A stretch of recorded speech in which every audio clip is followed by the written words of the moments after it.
I bet he does too, NY Jets. I also have one because I told Trent who would win game one. You called it. And Mr. NBA guy over there's 0 for again. Wemby played terrible. Yes, he did. Brunson didn't awful. play great until the fourth. He didn't make anything. I know. He's so good in the clutch.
You're listening to Miller and Moulton, coming at you from the Floormeister Studios. Floormeisters, keeping it real.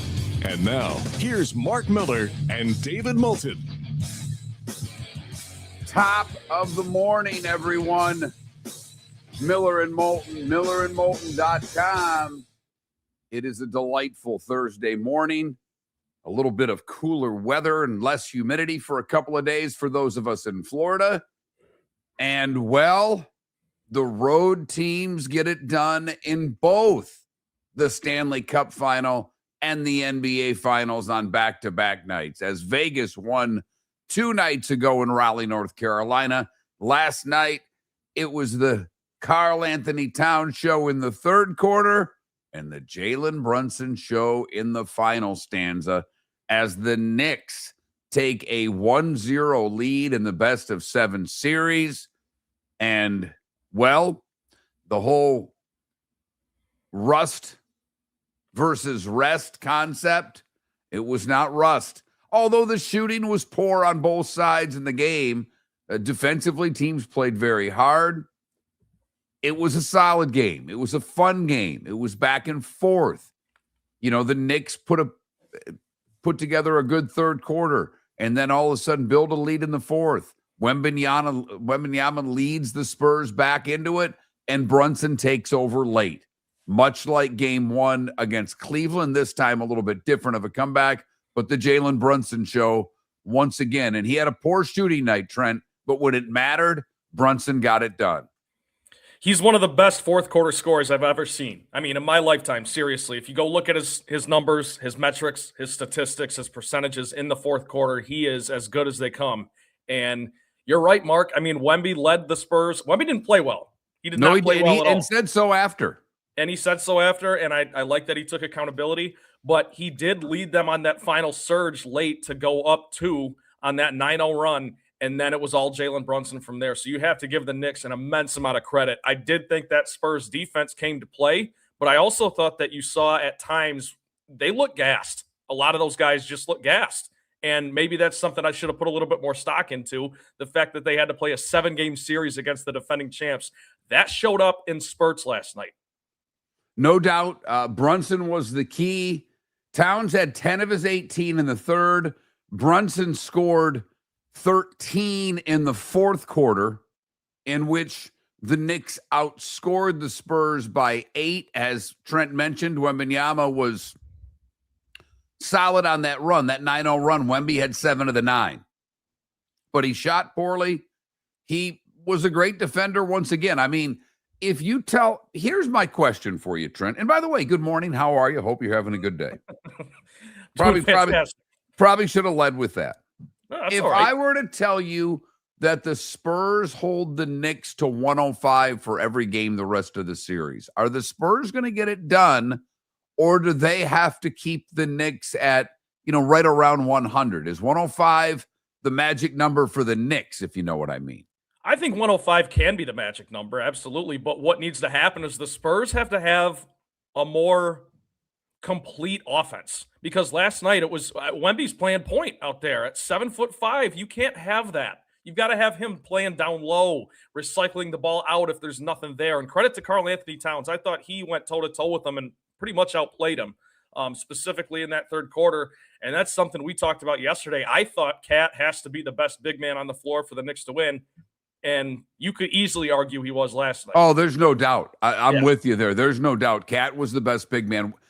All right. Wemby, I've not watched a ton of NBA all year. I'll be the first one to admit it. And I don't watch West Coast NBA because it's too late for my old ass. Way too late. Yeah. But I watch highlights. I pay attention. Wemby is an unbelievable rim protector. Wemby is a pretty good shooter. I think he'll get better. He moves incredibly well for a guy his size. Yeah. Is he a good player with his back to the basket, Trent? No.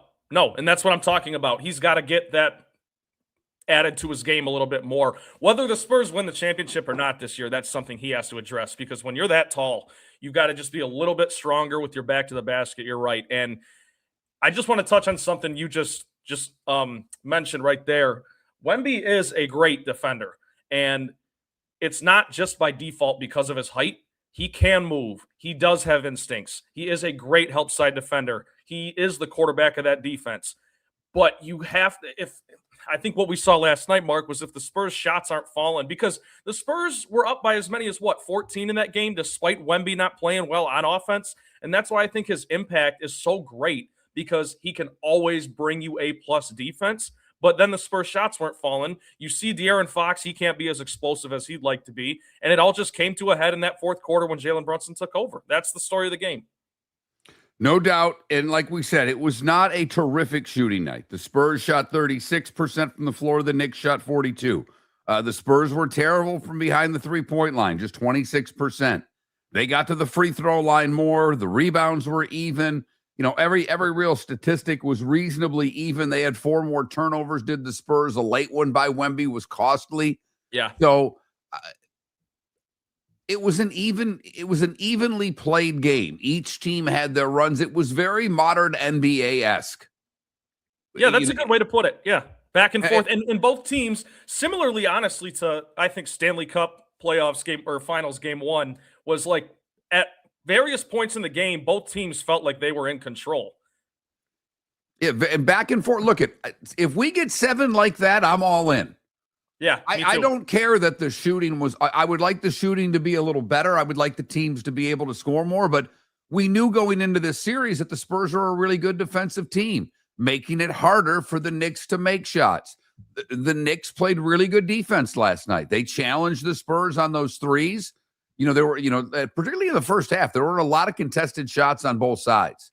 Yeah. So the defensive effort was there. That's kind of what I hear people complain about in the chat room and on the text line, that they don't work hard. Well, no one can say that about last night's game. The effort, obviously, in a finals series was terrific. So good game. Knicks with the win. Now they're in control of the series, putting a must-win on the Spurs' hands. All the cliches that we know now are in effect for this series, because I don't think any of us believe that the Spurs can go down 2-0 and come back. What's that, 12 in a row for the Knicks now? 12 in a row in the postseason. They just keep rolling. And one more thing I want to give credit to Cat for.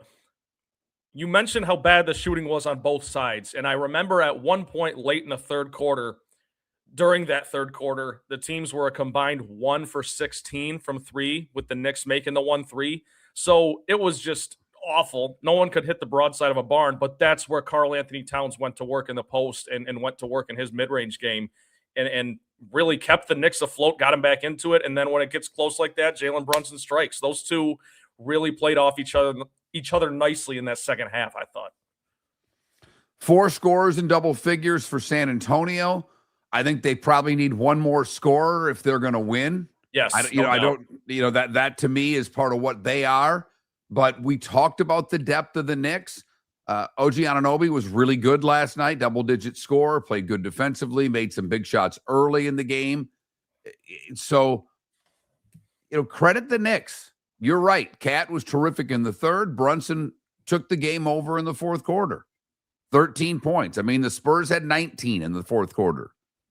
Yeah, and I also thought Mitchell Robinson playing was a nice little touch as well. Just his presence out there. He doesn't have to do a whole lot, but for crying out loud, it's a pinky. I don't wrap know. That thing up and get out there. Now they've said it may be a fractured hand, by the way. So it is more than that. His hand was wrapped. Heard a wild stat because I was listening to the game. Whole wrist and 2 fingers were wrapped up. Yeah. Right. I'm listening to the game, the pregame, and probably the first, 3 minutes as I was driving home from gymnastics last night. So I was listening to the radio broadcast. And while he's a right-handed player, he's only taken 2 of his last 44 shots with his right hand this year. That's unbelievable. I just thought that was one of those weird, quirky stats that I happened to get on the radio last night. More went on in sports last night. Not a lot more. We'll get ready for game 2 in the NHL, Carolina and Vegas. We'll see if Carolina can put together a better performance defensively than what they did in game 1, because they were not good defensively. Credit Vegas for that. And we'll talk NFL with Pat Kirwan. I've got to give you some numbers. I got to make you feel good on this June 4th. Week 0, 84 days. 84 days to week 0. That's not much, much which means at all. we're only 90 days to the first Thursday of the college football season. 3 months. And we are 97 days away from the NFL season opener on the Wednesday night with the Seahawks and the Patriots. So, folks, we are getting there. I can't believe I just went folks. And I don't know if I want to apologize for that or not. David's off the rest of the week. We'll see if he's back on Monday. But we are in double digits. That's always a good sign that, we're into summer, but football is not that far away. Not a lot of football news yesterday. Obviously, nothing major happened. Russell Wilson did announce his retirement. We already knew he was going to CBS. I'll take the retirement with a grain of salt. If someone has a quarterback that's hurt and they call Russ, would he answer the call? My guess is he would. I guess my question is, where is he in the pecking order of old retired quarterbacks to get that call? Who is there a retired quarterback out there that you think would get the call before Russ? Because I don't think so. By the way. Not Cam and not Phillip Rivers after last year. No, I think Ryan. I think and Matt Ryan's established himself in the front office. So I think Russ is your first call you're making, but I didn't think he should have played last year. I mean, I thought he was done. I Yeah, know me he too. played one good game with the Giants, but the rest of it was just horrific. So we'll see. And the other side of it is his wife, I really believe, wants to stay in New York. I mean, I do think that that's part of it. And when you're at that point in her career and his career, he doesn't need the money from football anymore. It's like, yeah, husband, we're living in New York. I'm not living in Cincinnati or Seattle or wherever. So I Yeah, do and think I don't think Russ minds either not tarnishing his legacy any further, because maybe we can talk about this later. I think he's a fringe Hall of Famer. I think he might make it in there, third or fourth ballot, I maybe. would be a no, I but would too, but I think he might get in there based on who's in right now. by the way, and maybe this is just me, I don't think Russ has full, decision power in that family. I think he's at tops 49%, like most of us. I think that's a fair assessment. Miller and Moulton on a Thursday. And in the summer, that means a Pat Kirwan day. He'll join us at 8 o'clock. More ahead. The starting five is 25 minutes away. Thanks for listening. Your roof is your home's first line of defense. At Pelican Roofing of Florida, Ronnie John and their team bring years of experience to protect what matters most, your family and your business. From residential repairs to large-scale commercial roofing, we deliver honest work, fair pricing, and quality you can trust. An upgrade on your roof can lower your insurance costs. Don't wait for a leak to turn into a disaster. Call the experts at Pelican Roofing today. 1-866-9-PELICAN. That's 1-866-9-PELICAN. Online at pelicanroofingcompany.com. CCC 1332512. Floor Meisters just doesn't sell Cortec and carpet. They also sell a lot of wood. And what better time than now to stop in and see the nice folks at Floor Meisters for some new hardwood for your home. With white oak wood starting at $4.99 a square foot, that makes it affordable for everyone. With 10 colors to choose from, they have a color for everyone. So stop in. 6281 Naples Boulevard, right next to Costco, or go to the web. It's floormeisters.com. Floormeisters.com. Floor Meisters, just keeping it real. American Paint Supplies is your one-stop shop for all your coating needs and has been for 30 years. American Paint Supplies is also your #1 Festool dealer in Southwest Florida. If you are a builder, cabinet maker, painter, or power tool enthusiast, Festool craftsmanship can be found at American Paint Supplies. Celebrating 30 years of service, and Festool is celebrating 100 years of excellence. Come to American Paint Supply for a perfect pairing of service and expertise on 6100 Shirley Street, Naples, off of Pine Ridge, or online at AmericanPaintSupplies.net. No! This summer, there's only one place to experience the roar of the World Cup at the British Open Pub in Bonita Springs, your World Cup headquarters, where the team is bringing every match live, full sound on every TV across the patio, with daily food and drink specials from the opening match on June 11th through the final on July 19th. Catch the electric atmosphere for every England and USA match and all the matches in between at the British Open Pub, Bonita Springs, at the shops of Pelican Landing, where the World Cup comes alive. This is Miller and Moulton.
I know Pro Bowls mean nothing.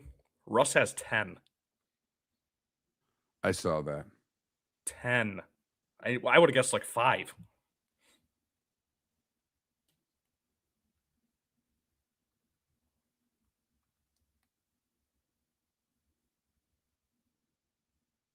Matthew Stafford has 3. Like, that just goes to show how little those mean.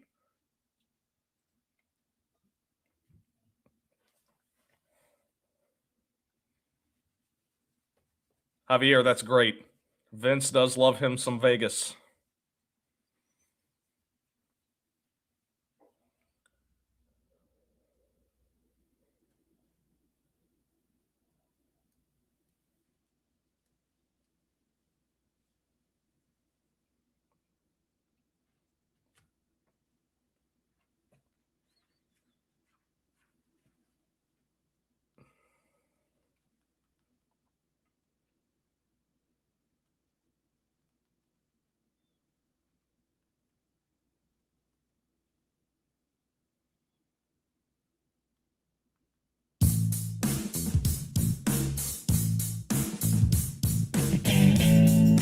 Welcome back to Miller and Moulton. Text the guys what's in your mind at 21,000. That's 21000. And now, here's David Moulton.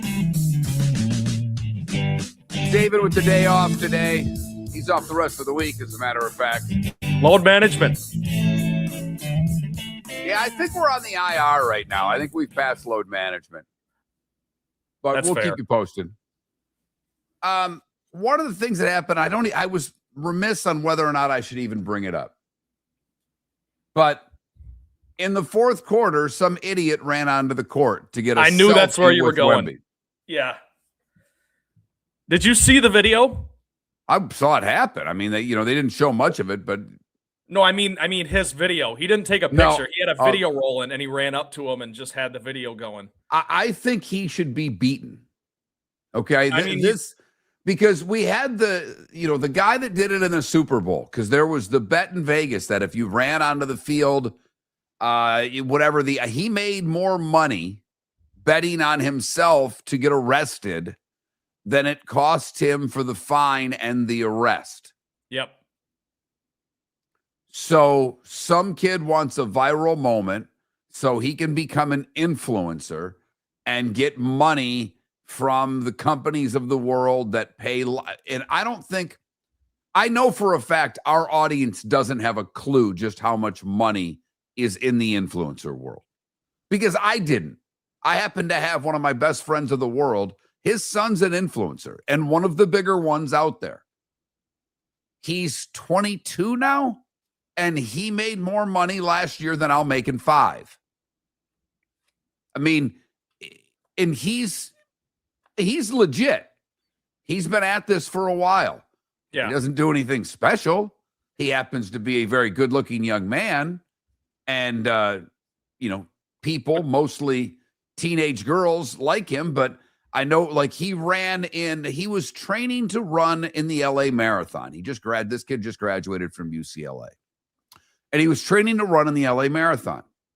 And so he had posted a couple of videos of training. And lo and behold, 2 companies come knocking on his door saying, will you wear our shoes? And here's what we'll pay you to do it. And he didn't have to do a video for him. He just had to wear the damn shoes. Yeah, it's endorsements, and then sometimes it's monetization on advertisements on your posts, and it's crazy. There is a ton of money out there, and if you're a good-looking young person, and you do have to make you have the to be posts nice creative. and No, clean. you have to Yeah. be creative. You have to have some good skills with video editing. You have to be either funny or quirky, or you have to have something about it. Yeah. But when I found out the amount of money that this guy was making, I was like, damn. And if I said, and I'm not going to because it's a friend's son, but if I said his name, you wouldn't know who it was. The one guy we've talked about on the show slightly is Mr. Beast. Now, my son has friends who work for him. He's from Greenville, North Carolina. One of my buddies, one of his best buddies is one of his accountants.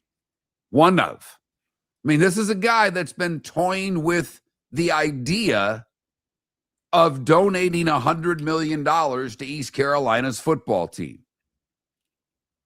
That's the kind of money. And he's the number one guy out there. There's no one, I don't believe there's anybody bigger than Mr. Beast. He was in a Super Bowl ad. He's damn near crossed over into, the regular world, if you will. But I hate this. If we're allowing people to gain fame by essentially, and I don't know if it's really breaking the law, man, that's a touchy thing. It's certainly against the rules. I guess it is breaking the law. I mean, you get arrested for going onto the court, field, ice. Yeah, I don't know what the charge is per se, but also I think you mostly just get trespassed from the venue. Now, a city could have a plan in place to say that that's an arrestable offense, and I wish they would do it and put monster fines. They've got to eliminate it. That's a joke. I was watching the game last night with my buddy who works for Illich Entertainment, Mark. So he works Pistons games and then he works Red Wings games. So he knows about all the inner workings of like security and all that stuff. And he said that whoever the security guard was in that vicinity that allowed that kid to get past him somehow is going to get fired. That's how seriously they take these things, especially in the championship round, the finals, something like that. The fourth quarter of a game like that. I know it shouldn't matter when they do it, but quite frankly, it does. Right. So somebody that doesn't make a lot of money is going to lose their job because some kid wanted a viral moment. Exactly. Okay. It's too bad. I mean, I do. I'm starting to get to the age mark where I'm that kid looks so punchable. Like just the haircut, the outfit. I'm like, this kid. No. And look, this has been going on forever. You go back to, and I think it's the 80s. I don't think it was the 70s. Morgana, the kissing bandit. She would run onto the field with her large tatas and bounce her way to an athlete, give him a peck on the cheek, and leave. And it was all reasonably harmless. What was her name? Morgana, the kissing bandit. Okay. And this was when? The 70s, 80s? I think it could have been the late 70s when it started. I remember, and I don't know if it was a World Series or an all-star game, that she ran onto the field and gave George Brett a peck and left. There were other players in basketball games that she tried that wouldn't let her kiss them. I want to say late 70s into the early 80s, but that's the first one I remember. Before that, streaking in the 70s where people took their clothes off and ran was a big deal. The one, I guess, most famously that I remember from the 70s was a guy at a Dodger game, if memory serves me right. And, we've had political turmoil in this country forever. And this person ran onto the field and was going to try to light an American flag on fire. And I believe it was Rick Monday in the text chat room, the old people in there. They'll correct me if I'm wrong, but I'm pretty damn sure. Oh, and he ran up and snagged it, right? He tackled him. He tackled the dude and snatched the flag. And it was like, not on this field. That's not going to happen. So I'm not trying to, I'm not trying to say this hasn't happened for 50 years because it has. But the people who did it in eras gone by were not doing it for a viral moment to make attention. Well, Morgana, the kissing bandit was. I mean, she ended up, I don't know how much money she made, if any. She got her 15 minutes of fame because she would get interviewed. And I want to say she appeared on a couple of talk shows and things like that. So, I mean, the fact that here, 40 years, 45 years, 50 years later, I can tell you what her name was. That's a good point. It obviously we'll never know this kid's name. But I hope not. Let me ask you this. What's the story behind Hank Aaron rounding third with two guys running with him? Two fans. Well, one of them was Craig Sager. They ran onto the field, but no, he wasn't working then. He was a teenage kid in Atlanta, and they decided to run on the field. And if you remember, Aaron wanted nothing to do with either of them. Yeah. I've just seen that picture before, and I believe it's up in Cooperstown. They have it hanging somewhere because it was the moment he broke the record. Yes. And those guys kind of ruined it. You know what? That's a damn good take looking back upon it. Or at least Because- ruined it for him, because like you said, he wanted nothing to do with them. He's just trying to round third and take it in. And these guys come running onto the field. I didn't know one of them was Craig Sager, though. That's wild. So I don't know. The guy going on the court, it's just this. I thought about Barkley, and his line is that, okay, you want to act like an idiot as a fan? I should be able to punch you. Yeah. And you know, everybody took it in stride. Security got him off. The players were fine with it. You know, and I do love when Kevin Harlan, whether it's a squirrel, a cat, or a person who runs on the field on a Monday night game, and Harlan does the Westwood One radio broadcast, And he does an amazing job of calling the whole thing until the players, until the person's tackled or they get rid of him. So, yep, an interference, a big interference last night in the fourth quarter of game one. But the bigger part of game one was Jalen Brunson. 30 points last night. He had 13 in the fourth quarter. And the New York Knicks on the road keep on keeping on. Their 12th straight win. They're up 1-0 in the best of 7 series. The starting five is next. The Cape Coral Police Department is growing, and they want you to be a part of it. They're hiring new officers. Starting pay is between $74,000 and $90,000, depending on your experience. And with a $10,000 hiring bonus, you could be making $100,000. Enjoy paid holidays, off-duty details, plenty of OT opportunities.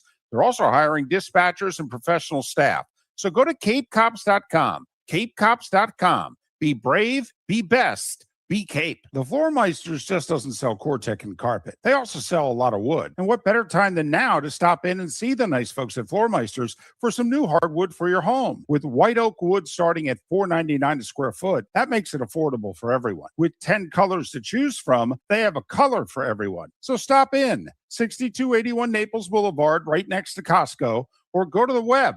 It's floormeisters.com.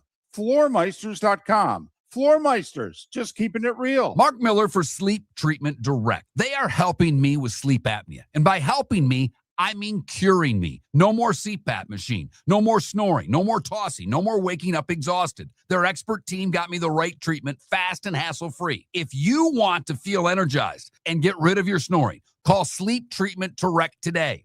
444-1741. That's 239-444-1741. Sleep Treatment Direct. Sleep safe. And your roof is your home's first line of defense. At Pelican Roofing of Florida, Ronnie John and their team bring years of experience to protect what matters most, your family and your business. From residential repairs to large-scale commercial roofing, we deliver honest work, fair pricing, and quality you can trust. An upgrade on your roof can lower your insurance costs. Don't wait for a leak to turn into a disaster. Call the experts at Pelican Roofing today. 1-866-9-PELICAN. That's 1-866-9-PELICAN. Online at PelicanRoofingCompany.com. CCC 13325. This is Miller and Moulton.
Got the Brando thing going again today. Very happy.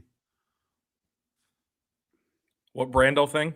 Petting the cat. Well, Oh, okay. Gotcha. My Godfather. The Godfather. Yeah.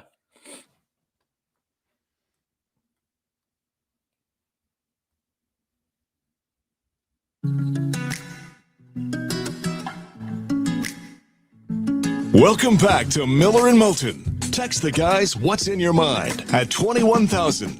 That's 21000. And now, here's David Moulton.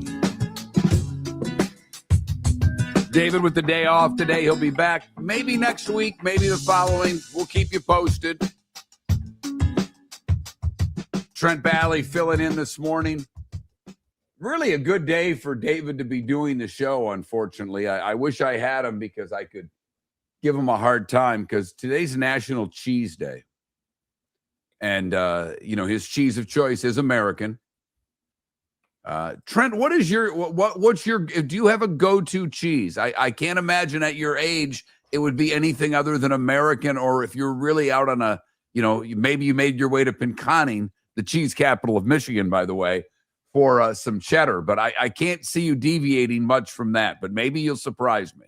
No, so this is funny. When I go to Subway, it's always American because you get to choose, right? But you are so close to getting fired. I'll take anything, though. I don't Subway, care. No, Subway?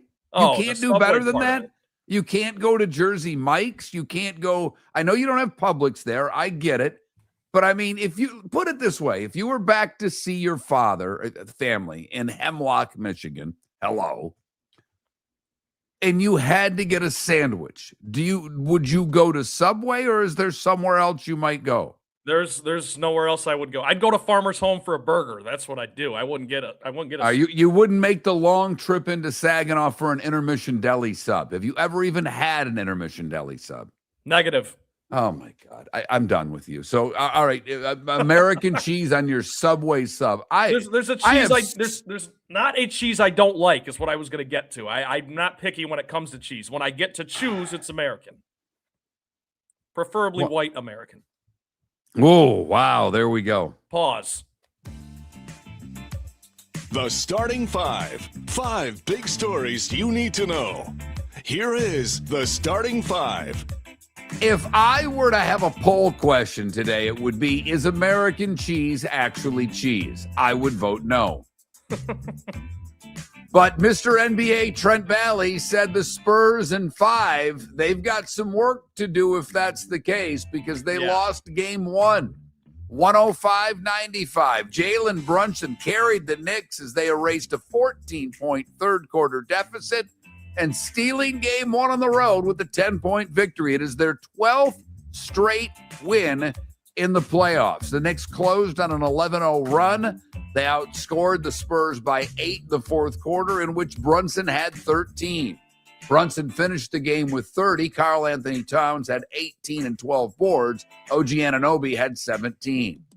Wembanyama finished with a team-high 26, had 12 rebounds and 3 blocks to go along with it, but he committed a postseason career high in turnovers, in which he had 6, and missed shots, which he had 15. NFL news. The Dolphins signed their first-round lineman, Caden Proctor, the team announced yesterday. That leaves only signing the other first-rounder, the corner Chris Johnson, and fifth-round tight end Sador Traore are the only unsigned draft picks. Proctor was the 12th overall pick back in the draft. Micah Parsons said yesterday that he's just past the 5-month mark from his ACL surgery. He also revealed that included a procedure on his meniscus, and that he won't be cleared to be back on the football field or even practice until the 9-month mark. That puts his earliest possible return to practice in late September, and the Packers most likely would not allow him to play in a game until after a few weeks of practice. He'll start the season on the PUP list. The Steelers re-signed another player from the 2023 draft class. This time it's tight end Darnell Washington. 4-year, $42 million extension, basically a 2-year extension because it's $21 million guaranteed. Yesterday, an arrest warrant was issued for Brandon Ayuk in Northern California. Apparently, he's wanted on a misdemeanor charge of exhibition of speed, according to the Santa Clara County District Attorney's Office. He didn't play at Georgia, did he? And Russell Wilson made it official. The 10-time Pro Bowler and Super Bowl winning quarterback with Seattle announced that he's joining CBS Sports and the NFL Today Show with his retirement from football. NHL Game 2 tonight, Vegas up 1-0 in the best-of-7 series, 8 o'clock ABC. And also John Cooper got the Jack Adams Award as the league's Coach of the Year. It's the first time that he's ever won that. He's very deserving. I don't know if he was deserving last year. Ask a Buffalo fan.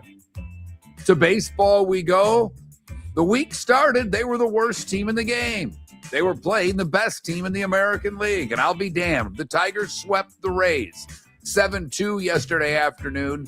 Detroit's Dylan Dingler drove in 4 runs as the Tigers sweep the Rays. They scored 6 times in the first 4 innings. Dingler went 2 for 4 and was hit by a pitch. Gleyber Torres had 3 hits. Troy Moulton, pitcher for the Tigers, just his 3rd start, 2 runs in 8 innings. As if the Tigers needed any more validation, they have got themselves a nice young catcher in Dylan Dingler. Nick Martinez allowed 2 runs or fewer in his first 11 starts. He gave up 6 on 9 hits in 4 innings, his shortest outing of the season. While the Rays were swept, the Marlins sweep. They take down the Nats yesterday, 4-1. Max Meyer, great outing, allowed just 2 hits over 7 innings. Joe Max, 2-out, 2-run single off the reliever Clayton Beeter in the top of the 8th, put the Marlins ahead. It was a 2 of 3 game with the walk for Joe Mack. White Sox blanked the Twins 8-0. Rookie, boy, I may botch this. Probably shouldn't even have done it. Sam Anatonki had an RBI double, 4-hit night as Chicago cruised to the 8-0 win. Tristan Gray had 3 errors for the Twins. Nice game, Tristan. They lost for the 6th time in 8 games. The Mets all over Seattle, 7-1 the final in that game, as it was an easy night out for the Mets. They finally had some production to avoid the sweep in Seattle. Philadelphia, a 3-2 win over San Diego. But to me, the news of the game was before the game. One day after he received a video tribute in his return to Philadelphia, Nick Castellanos was designated for assignment and will always have this. I pride myself and think of myself as a man of faith. As there's a drive in a deep left field by Castellanos, it will be a home run. And so that'll make it a 4-0 ball game. Nick Castellanos designated for assignment. Boston, an 8-1 win over Baltimore. Willie Abreu had 3 RBIs, and the Red Sox rattled off a 5-run 5th inning en route to the 8-1 win. Abreu was 2 for 5 on the game. Adley Rutschman drove in Baltimore's run with a triple. I like triples. Cleveland takes down the Yankees 5-4. Jose Ramirez on fire right now. He homered in the 6th inning off of Garrett Cole. He had a 3-hit performance as the Guardians had the 5-4 victory on Wednesday night. Starter Gavin Williams allowed 3 runs on 4 hits and 5 1/3. Second straight game for the Yanks without Aaron Judge, who was seen by a specialist earlier on Wednesday after being diagnosed with a bruised rib. Kansas City, a 5-2 win over Cincinnati. Michael Massey, a go-ahead RBI single in the top of the 9th before they tacked on a 2-run homer by Nick Lofton to get the victory over Cincinnati. For Kansas City, it was their first road series win since sweeping the Mariners first 3 days of May. The Braves, 7-3 over Toronto. A pair of 3-run homers from Arcuno Daban and Ozzy Albies. 7-3 win. Blue Jays 4 straight loss. The Braves have won 6 of their last 8, and now In series, the Braves are 17-2-1 on the season. San Francisco, a 1-0 win over Milwaukee. Logan Webb took a no-hitter into the 7th. And Victor Barricano hit his first home run as the Giants beat the Brewers to avoid the sweep 1-0. St. Louis beats Texas 5-3. Alec Burleson drove in 3 runs with a 2-run double and an RBI single as they avoid the sweep. Jock Peterson had a 2-run triple for Texas, but Texas went 2-12 with runners in scoring position. The Athletics beat the Chicago Cubs in 10, 5-4. Nick Kurtz singled in the go-ahead run in the top of the 10th for the win. Pittsburgh blew a big lead as Houston had a 6th-run 8th to come from behind and beat Pittsburgh 11-9. The Angels topped Colorado 11-4. Dodgers 7-0 over Arizona. Ohtani pitched 6 strong innings and reached base 5 times in the game. He gave up 2 hits, walked 1, and struck out 6. He had 3 singles and drew 2 walks to extend his on-base streak to 19 games. College softball last night, game 1 of the best-of-3 College World Series. It was all Texas over Texas Tech, 7-1, your final game 2 tonight on the 4-Letter Network. PGA Tour, they're at Murfield. Scotty Scheffler has won the last 2 Memorial tournaments. The U.S. Open is in a couple of weeks at Shinnecock. Other PGA Tour news, it was announced yesterday that a future PGA Tour model may take effect in 2028. It would include 2 tracks of tournaments with players competing to remain on the top track and golfers in the lower track fighting to move up for the next season. The PGA Tour's policy board would have to approve the changes. There will be an Italian in the final of the French Open. Flavio Caboli and Matteo Arnaldi will play in the semifinal. Zurviev and Jacob Menzik will meet in the other semifinal on Friday. The women's semis are today, and it will not include Sabalenka, who was up 4-1 after winning the first set and was 2 points away from victory when serving for the match at 5-4 before she would lose everything, including her mind. After the match, she said, and I quote, "Just want to quit tennis right now." Ooh. Talk about emotion after the loss. NC State and Virginia were going to play their first game in Brazil. Well, that's no more. Organizers determined the game could not be conducted in Rio, so they will play the game at the Cavs' home field after all.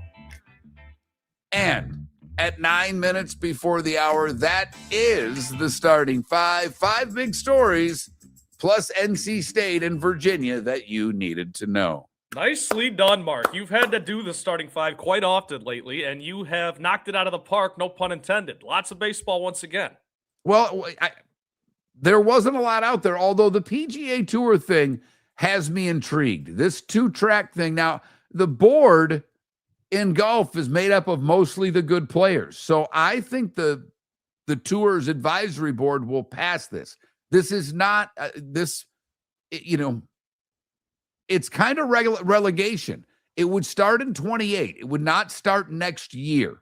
So we'll see if the new commissioner there, who worked in the NFL for years, can get this done. And I get it. I do think fans want to watch the best players. They're not interested.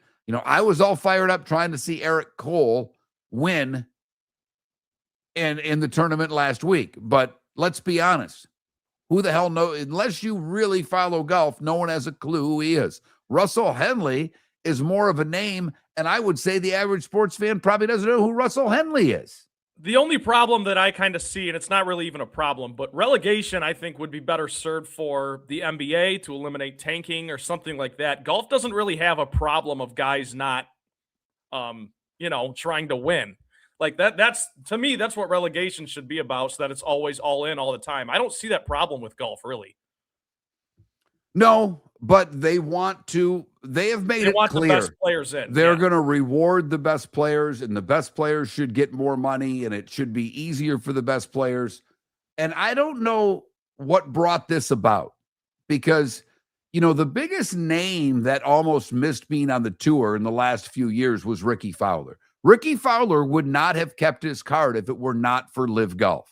When the players all left for Live, they took him off of the money rankings or the FedEx Cup rankings. And that pushed Fowler to 125, and he kept his card. Now, he's played very well since doing so, but he would not have had full PGA Tour status had it not been for Live Golf. When we come back on the other side, I got some football stuff for Trent. Yes. I've got NFL prognostications done by computers that are going to tell you who's playing in the Super Bowl. Trent will tell me if it's believable or BS.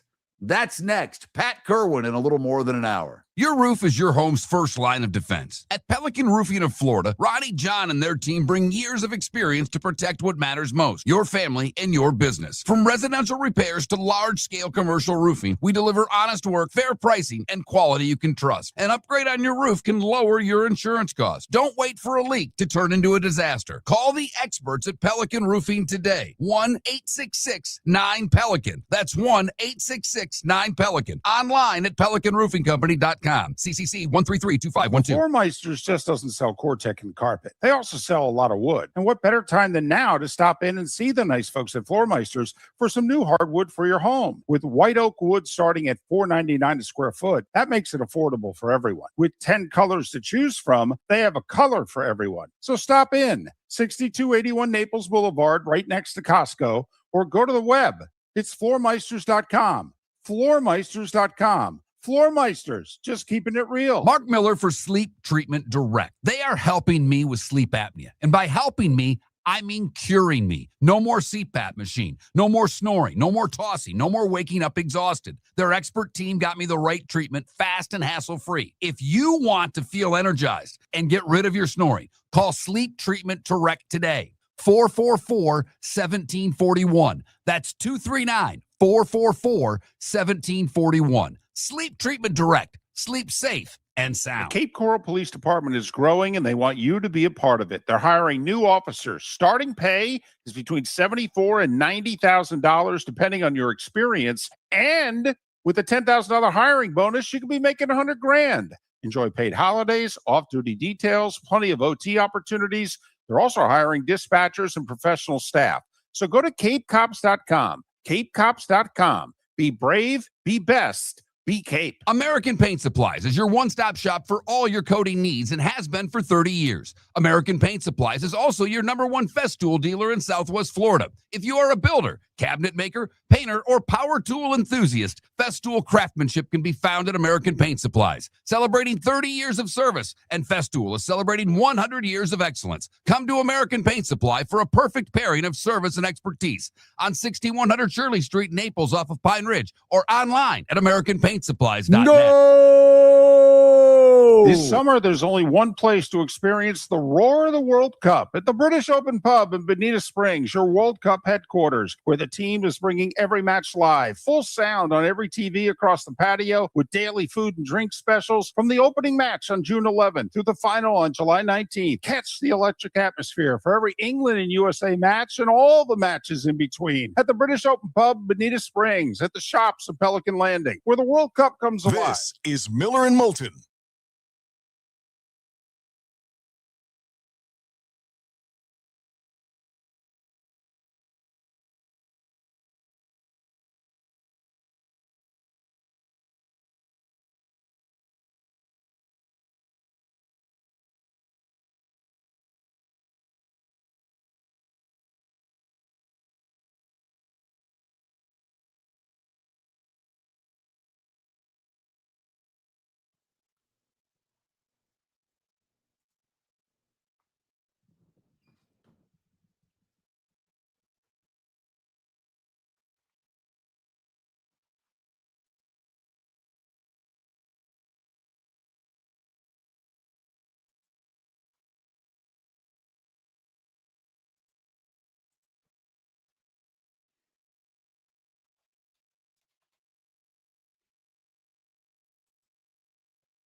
And to the person, and I guess more, I just answered someone who texted off of Twitch, which is fine.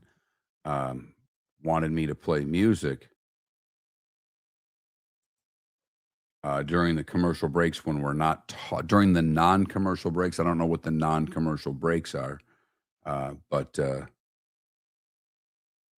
we can't play music because it would be, we could play unlicensed music, and I don't know if that would really be worth it.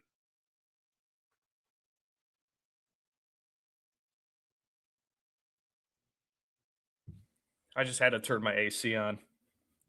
It's already hot in here, humid.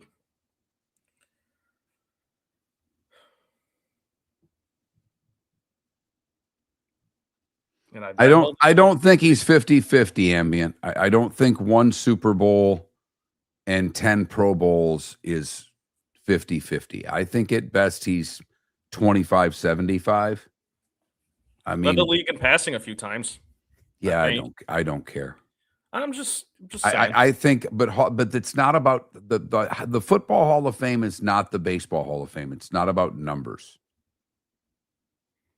You know, I mean, it's just, you know, Pro Bowl things like that. You know, all pro matters.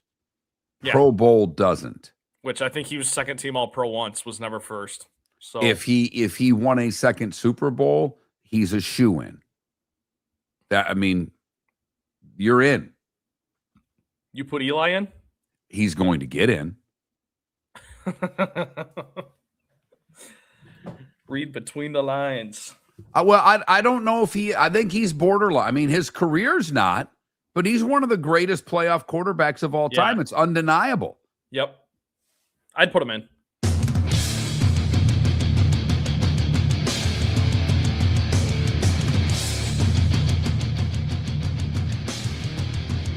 You're listening to Miller and Moulton, coming at you from the Floor Meister Studios. Floor Meisters, keeping it real. And now, here's Mark Miller and David Moulton. David's off for the week. Trent Bally filled in. Hope you're having a great week. We're trying to help you with that. A little sports talk, a little lighthearted commentary.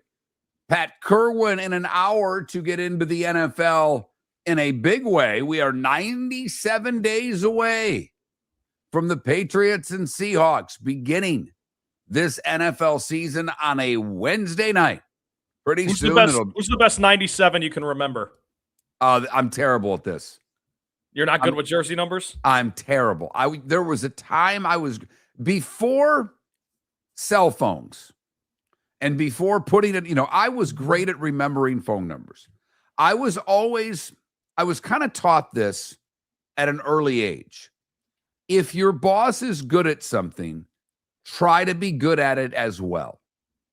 And I would say, you know, I worked for a few hockey teams. My first big job, because I was a broadcaster, but when I came to Southwest Florida and started working for the Everblades, I quickly worked my way up the corporate ladder. I started as director of communications, became director of marketing, became vice president of sales and marketing, and then got fired.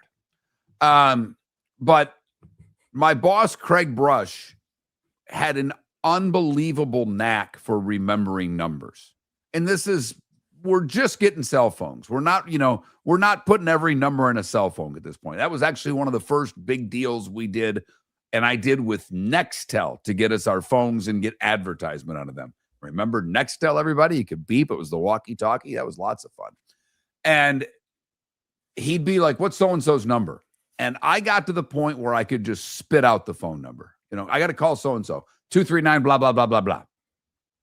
All the time. People will just look at me. I'm like, it's important to him, so it became important to me. Smart thinking. When I was younger, and the only numbers that really were important to remember were your friends' phone numbers, and more importantly, when you were a teenager, was a girl's phone number.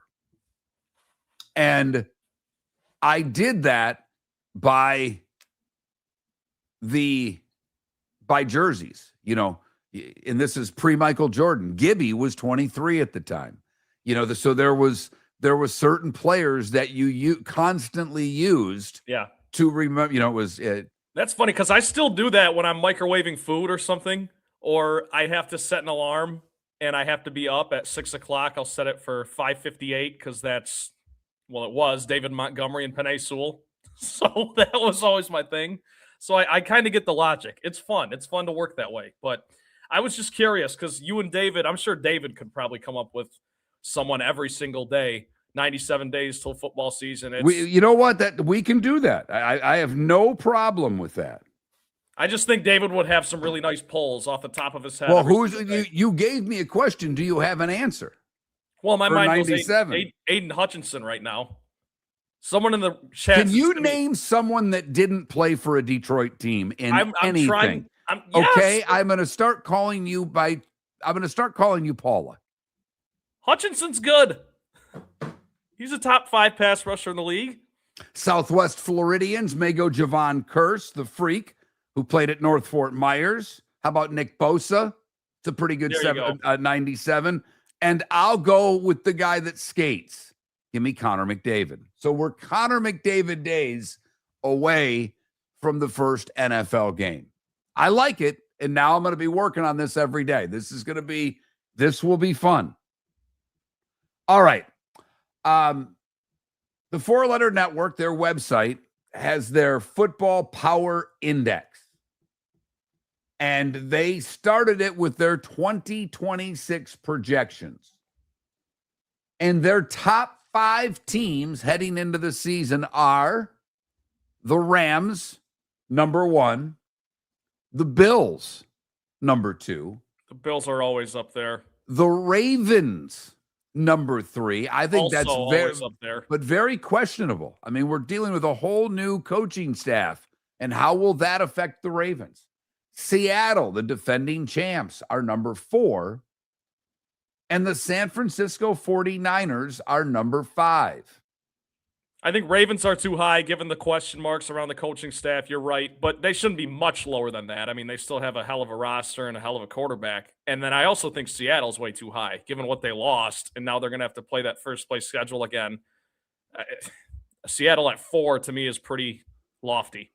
So the Patriots, who were the loser in the Super Bowl, are 14th. They've been doing this metric since 2015.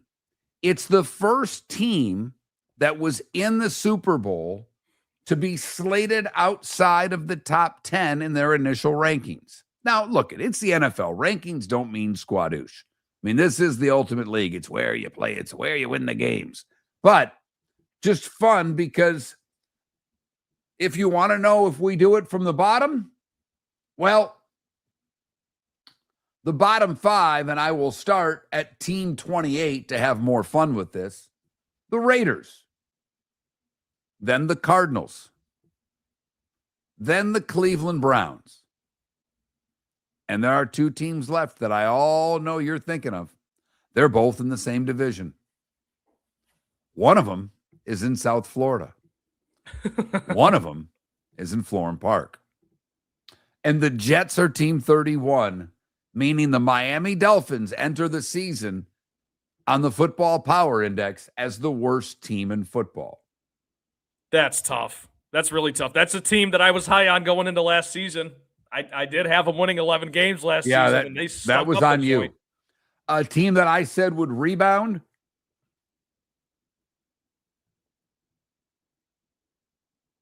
Can't hear you, Mark.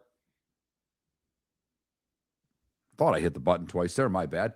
You're good. The team that I thought was going to do well, but had double-digit losses, and I kind of throw Kansas City out because, let's be honest, we all expect a lot with Mahomes back. No doubt. But they have the Commanders 21st. 1 spot ahead of the Steelers, who's right ahead of the Giants. The rest of the top 10, Packers 6, Chargers 7, Lions 8, Trent, the Chiefs 9, the Eagles 10. The Cowboys are 11. The defending champ in the Lions division, the NFC North, the Bears are 16th. Wow. So they're 3rd in the division. Packers and Lions both far ahead of them. The Chiefs and the Chargers 7, the Chiefs 9, the Broncos 15. Some of these make total sense and some of them don't. I really do. I mean, look it. I know Justin Herbert is unbelievable in shorts and a t-shirt. Can someone tell me what he's actually done on the field? Nothing. And he's So performed that awful. I don't understand. But I'm not muted, I don't think. he is No. Boy, we're having some problems, Trent. I'm not hearing you at all, buddy. I'm not muted. You're not coming through at all. So I don't know what the problem is. It's got to be on your end, my friend, because everything is coming through clearly and you're hooked up. You were hooked up. So Trent's going to try to reconnect. But look it, I think that the Broncos, I think it may have been me. So I think the Broncos are still the best team in the division. I don't know how the Chargers, I'm trying to figure out right now how the Chargers get and that might have been on me, Trent. I apologize. That's all right. The Chargers 7, like right now, do you think if you were to just put those three teams, Chargers, Chiefs, Broncos, how would you stack them? Chiefs, Broncos, Chargers. And you're doing the Chiefs solely on Mahomes. Not solely. I mean, Andy Reid, Chris Jones, I like a lot of their talent.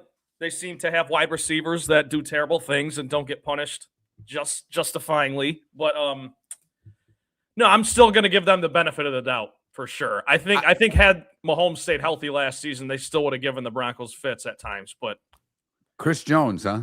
Guy doesn't play hard, but half the plays. I mean, I'll poke holes in that all day long.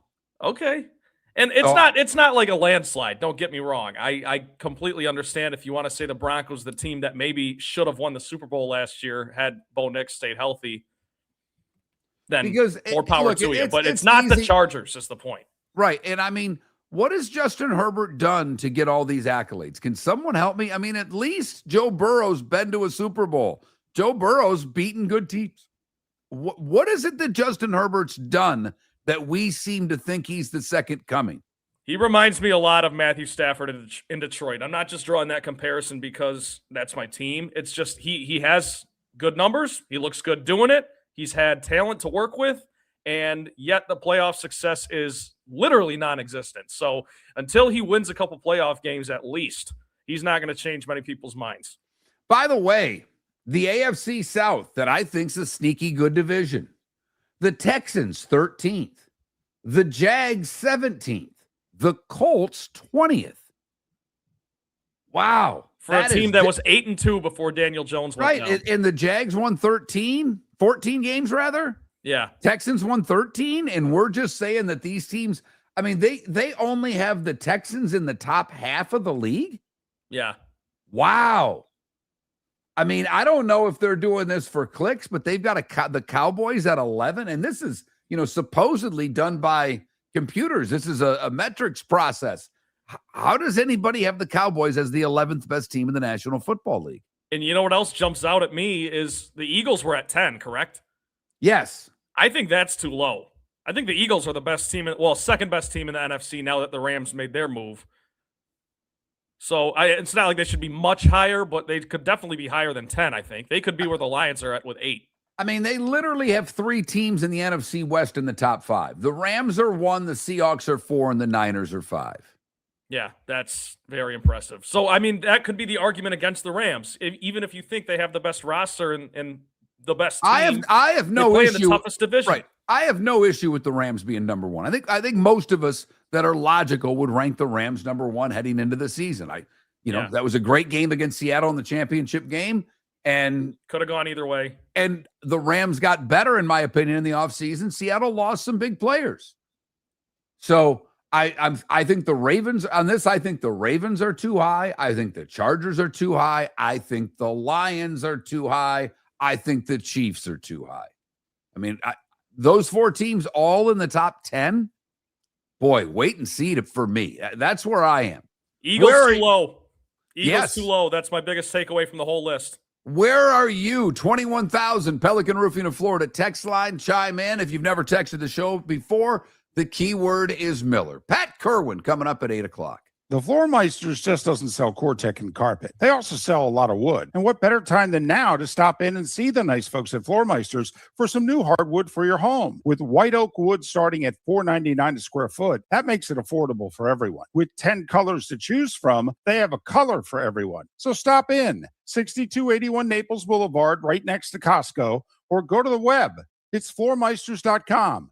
Floormeisters.com. Floormeisters, just keeping it real. American Paint Supplies, celebrating 30 years in Naples, is proud to be the exclusive Farrow and Ball dealer in Southwest Florida. The best thing to come from the UK since the Beatles, Farrow and Ball has the colors and paints at American Paint Supplies. See why all the designers and painters choose Farrow and Ball. For 30 years, American Paint Supplies provides the perfect pairing of service and expertise on 6100 Shirley Street in Naples off of Pine Ridge, or online at AmericanPaintSupplies.net. American Paint Supplies is your one-stop shop for all your coating needs. The Cape Coral Police Department is growing, and they want you to be a part of it. They're hiring new officers. Starting pay is between $74,000 and $90,000, depending on your experience. And with a $10,000 hiring bonus, you could be making $100,000. Enjoy paid holidays, off-duty details, plenty of OT opportunities. They're also hiring dispatchers and professional staff.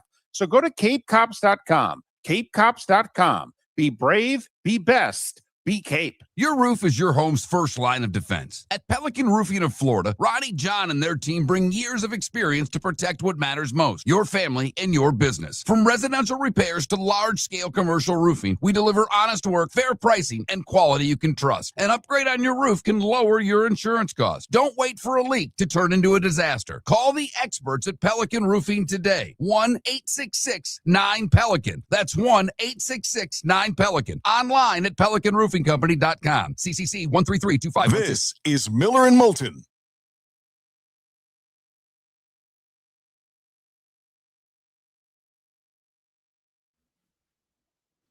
I don't think they should be I think they should be 3 or 4, EB. I do. How can they not be? That might be the second best defense in the AFC behind Houston. I think, Houston, we have quarterback issues. I think they're a better team than Houston. I don't think Bo Nix is the second coming, but I think Bo Nix is good. I think he's a top, he's got to be a top 15 guy if you look at his numbers. I don't think he's a top 8 guy, but I don't know if he needs to be. Who's that? Bo Nix? Yeah. Yeah, he doesn't need to be. I mean, you may not like Sean Payton, but that guy's a good coach. Hell yeah, he is. I also don't mind him. I know he's polarizing, and I think more people don't like him than do. I don't mind Sean Payton one bit. I have my issues, and that's just because of someone I know. Okay, that's but I mean, fair. they added Waddle.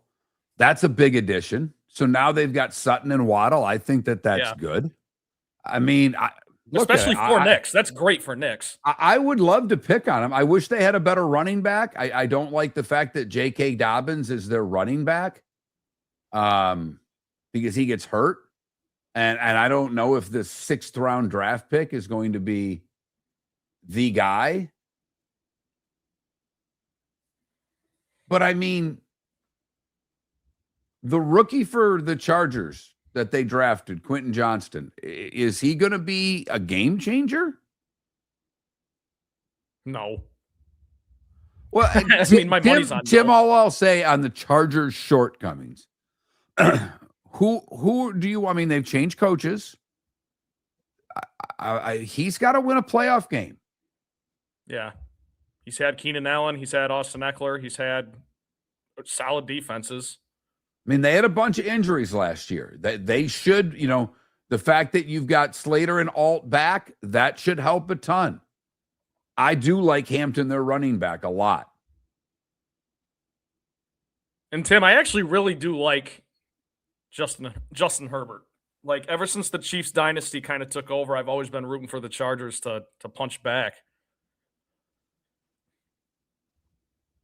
But it's not like Herbert's only been in the league now for 2 or 3 years. No, the sample size is big enough where he's getting a reputation, unfortunately. not getting one. He has one. Despicable human, DC? Despicable. I mean, we're talking about NFL coaches here. Well, This is not a list of morally good people. It's just not. That's I mean, actually so fair. Andy Yeah. Reid, great coach, terrible father. Okay. Come on. Sean Payton does have the Bounty Gate stuff going on too. I mean, I'm not going to get into morality. But he said he liked Sean Payton. I don't. Yeah. I'm not there. I just think he's a really good offensive mind.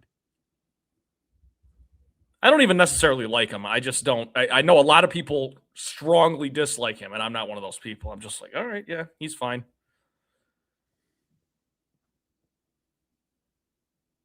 Onside kick in the Super Bowl.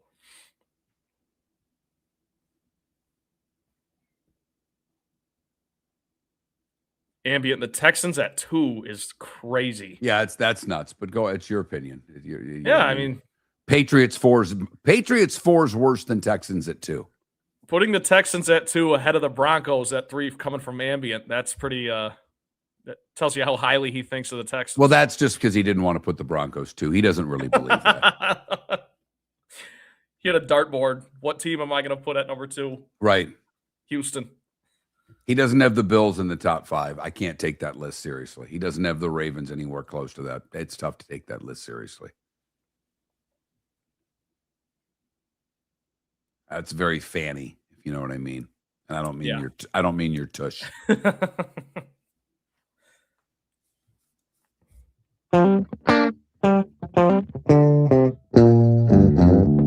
You're listening to Miller and Moulton. And now, here's Mark Miller and David Moulton. Miller and Moulton. Pat Kirwan coming up top of the 8 o'clock hour. Talking a little National Football League because I stumbled upon an article that had the power index.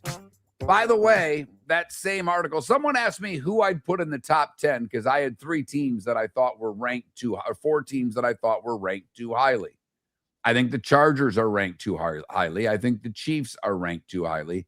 San Francisco, I'm curious about, and I think the Lions are ranked too highly. I would have the Bears ranked higher. I think the Bears are a better team than the Lions heading into the season. I do. May not end up that way. The Lions have an easier schedule. They actually have a 4th place schedule. So that's a big difference. But I do think that the Bears roster at this point in time is better. Coaching, well, that's a question I'll answer for you at the end of the year. But I can't say that Campbell has this huge edge coming into the season. Right now, I'll give him the edge because it's Ben Johnson's 2nd year. But if we're going to give Campbell on a scale of 1 to 10, I don't think many people would give him less than an 8. I think that's yeah. Trent would give him a 12. I think 8 is fair because last season he was calling plays and the plays sucked. So that's another angle here, Mark, is the Lions have a new OC and not a lot of people loved the hire.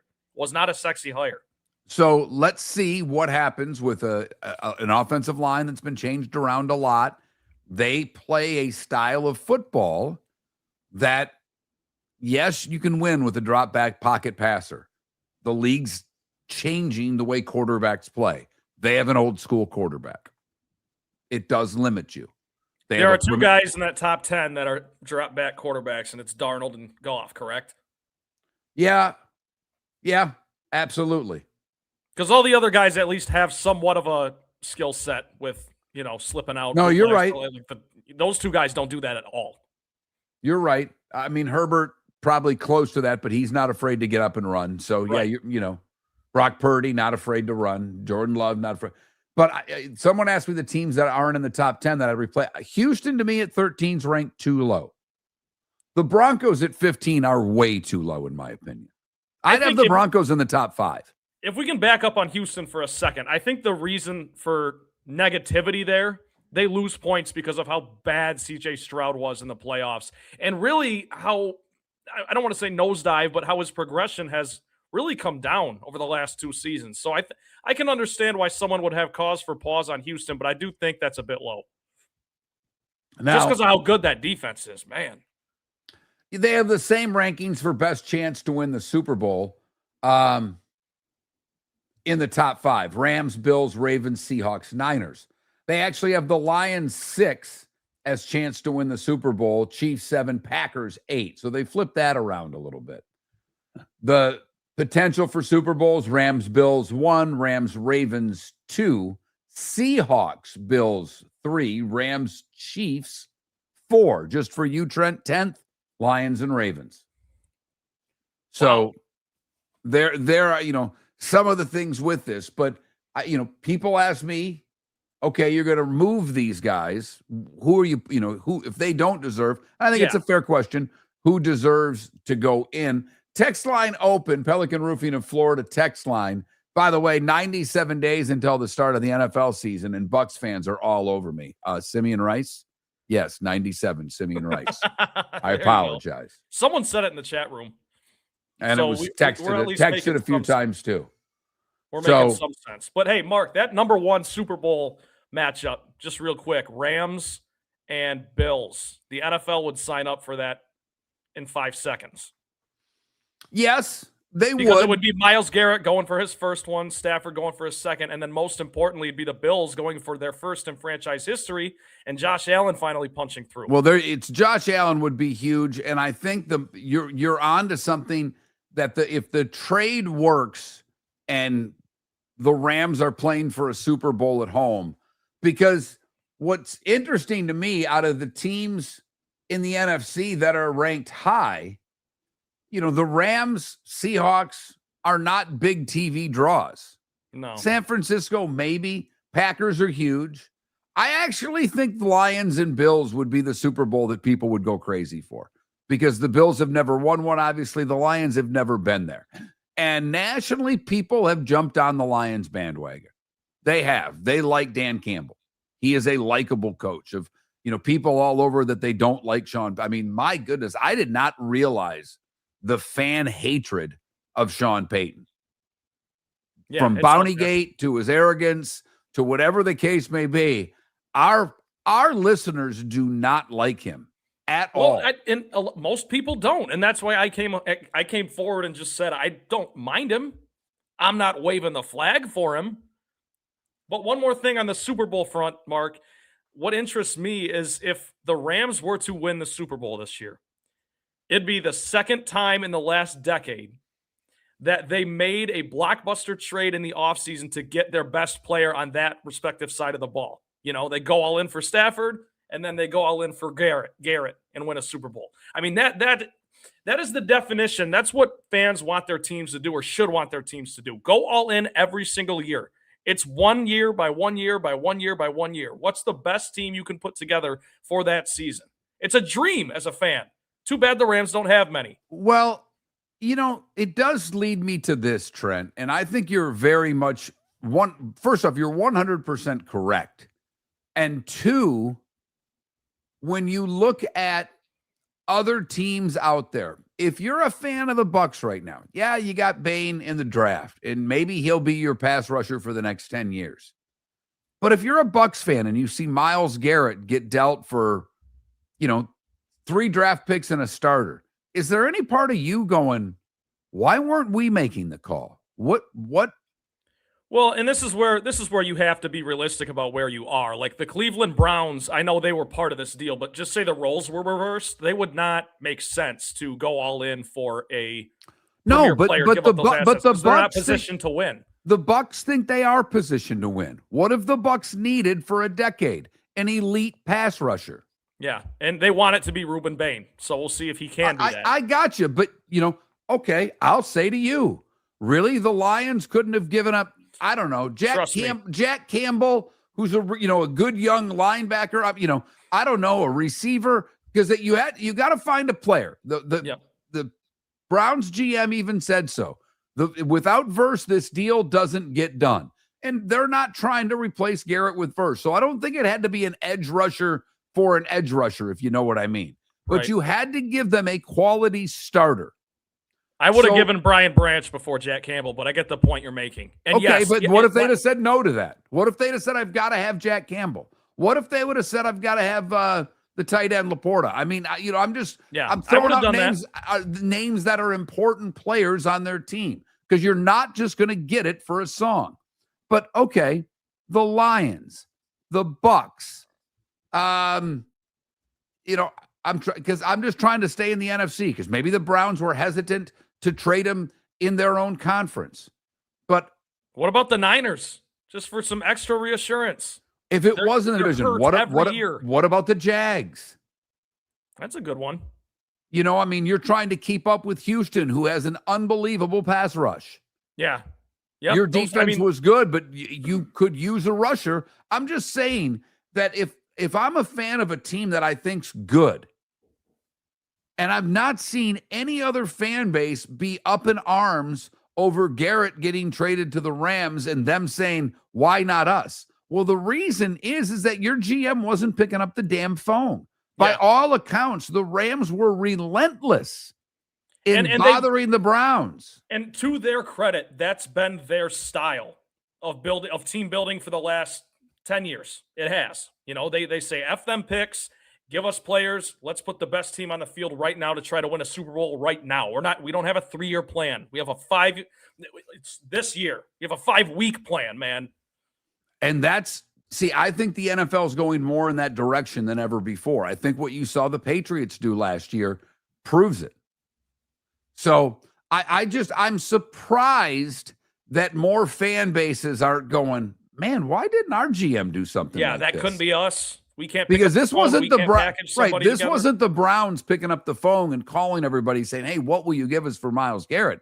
This was the Rams doing it.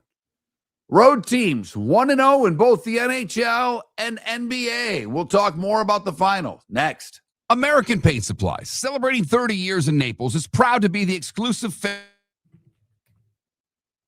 come from the UK since the Beatles. Farrow & Ball has the colors and paints at American Paint Supplies. See why all the designers and painters choose Farrow & Ball. For 30 years, American Paint Supplies provides the perfect pairing of service and expertise on 6100 Shirley Street in Naples off of Pine Ridge, or online at AmericanPaintSupplies.net. American Paint Supplies is your one-stop shop for all your coating needs. The Floor Meisters just doesn't sell Cortec and carpet. They also sell a lot of wood. And what better time than now to stop in and see the nice folks at Floor Meisters for some new hardwood for your home. With white oak wood starting at $4.99 a square foot, that makes it affordable for everyone. With 10 colors to choose from, they have a color for everyone. So stop in, 6281 Naples Boulevard, right next to Costco, or go to the web. It's floormeisters.com. floormeisters.com. Floor Meisters, just keeping it real. Your roof is your home's first line of defense. At Pelican Roofing of Florida, Ronnie John and their team bring years of experience to protect what matters most, your family and your business. From residential repairs to large-scale commercial roofing, we deliver honest work, fair pricing, and quality you can trust. An upgrade on your roof can lower your insurance costs. Don't wait for a leak to turn into a disaster. Call the experts at Pelican Roofing today. 1-866-9-PELICAN. That's 1-866-9-PELICAN. Online at PelicanRoofingCompany.com. CCC 1332512. Mark Miller for Sleep Treatment Direct. They are helping me with sleep apnea. And by helping me, I mean curing me. No more CPAP machine. No more snoring. No more tossing. No more waking up exhausted. Their expert team got me the right treatment, fast and hassle-free. If you want to feel energized and get rid of your snoring, call Sleep Treatment Direct today. 444-1741. That's 239-444-1741. Sleep Treatment Direct. Sleep safe and sound. This is Miller and Moulton.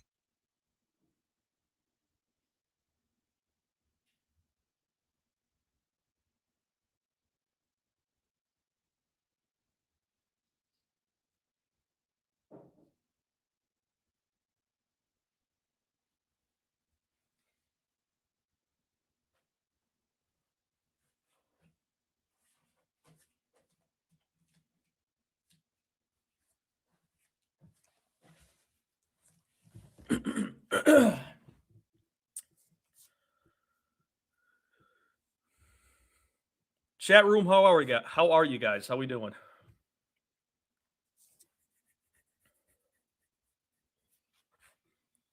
Always love chopping it up with you guys.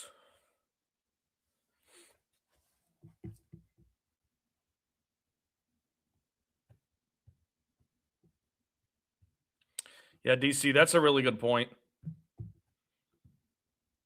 Because Verse is a hell of a player, and he's on his rookie deal, so you're right.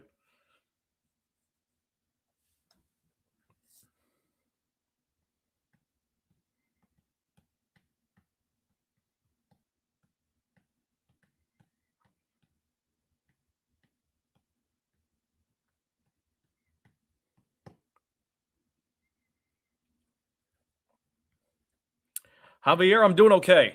I didn't sleep great. I don't know why. Also, yes, happy to help out. I would do a lot for these guys. They've done a lot for me in my career.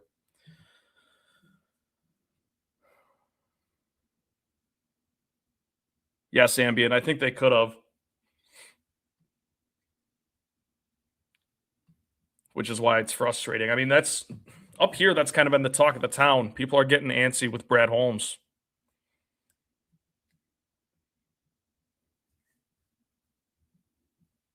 I mean, the Lions, since having this core of players and this group that has started winning with this franchise, they haven't made a single big move.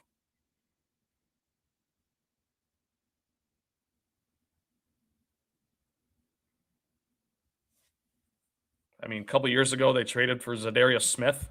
That was with Cleveland, too, ironically. But I think it was for a 6th-round pick and a 7th-round pick or something like that. And Ambient, I told you I'd give up Brian Branch. That's the young player I'd give up just because the Lions are already paying Kirby Joseph a ton of money at that position. Granted, he can't really stay healthy, but they're not going to be able to pay a second safety that kind of money.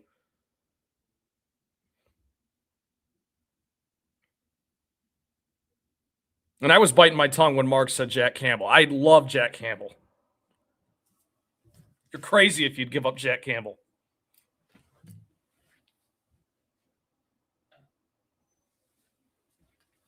In fact, look at this bad boy.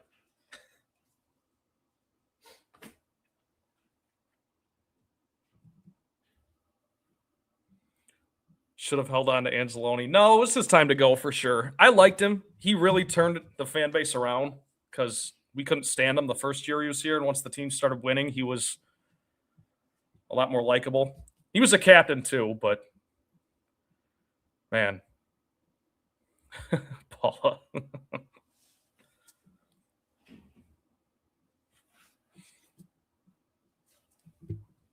What are you mad at me about, Paula?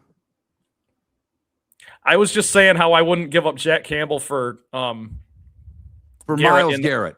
For Myles Garrett. Along with that. You're stupid, Trent. That's Are you not kidding what me? Listen to me, Mark. What I said was I'd rather give up Brian Branch or Laporta or Jameson Williams, one of those guys. I'm keeping Jack Campbell, was my point. So you wouldn't do the trade if they demanded Jack Campbell? Jack Campbell, a first, a second, and a third. Yes, I'd still do it, but I'd rather give up. Thank you.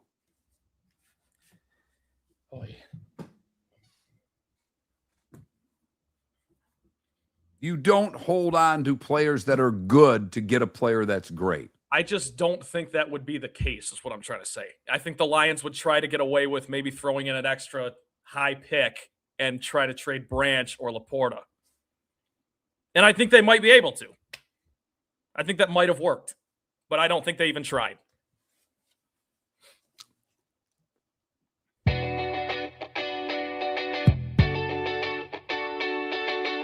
You're listening to Miller and Moulton. And now, here's Mark Miller and David Moulton. You know, it's not just when David and I are here that it's worthy of joining us on Twitch or YouTube to catch the breaks, because Trent is on thin ice. Trent and I went at it. I got hot for a second there. The vice president, Trent Bally, and apparently, you know, I'll do it. I'll put my big boy pants on. The co-owner of Miller and Moulton had a very animated discussion. I got Trent to yell at me. That was I was good. getting my words twisted a little bit. Obviously, I would trade Jack Campbell for Myles Garrett, of course. My point was, I think the Lions have enough good young talent that they could have gotten away with maybe giving away a few better draft picks and a player like Sam Laporta or Brian Branch instead of Jack Campbell. I'm a huge Jack Campbell fan. They just extended him. He's got the green dot. He's the quarterback of your defense. That's all I was trying to get at, Mark. Oh, boy.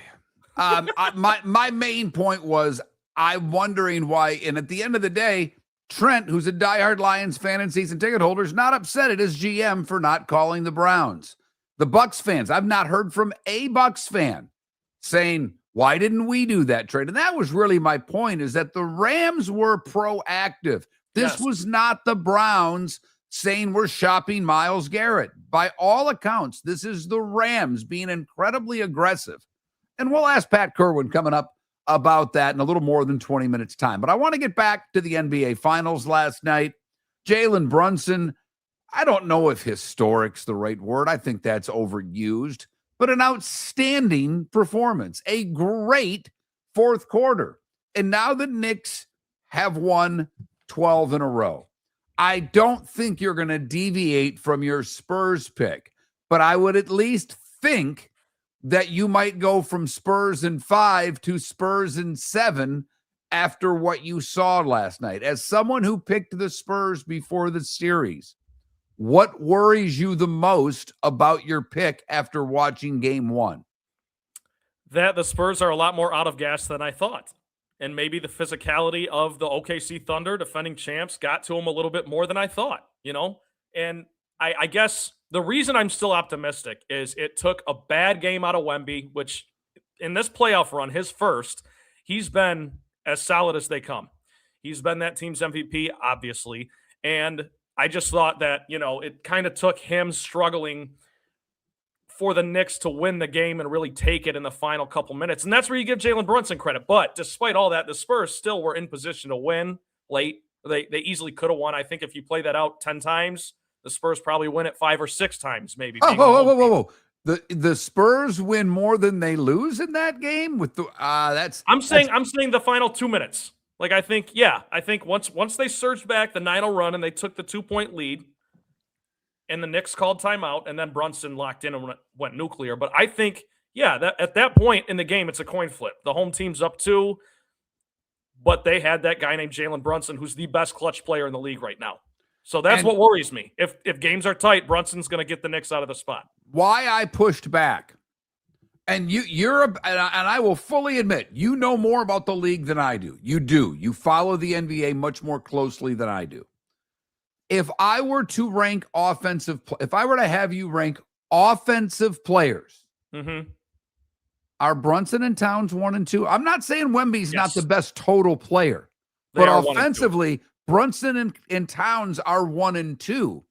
And to me, that's the difference when you get late in the game. I don't know if San Antonio has the scoring late, the guys that can be clutch late.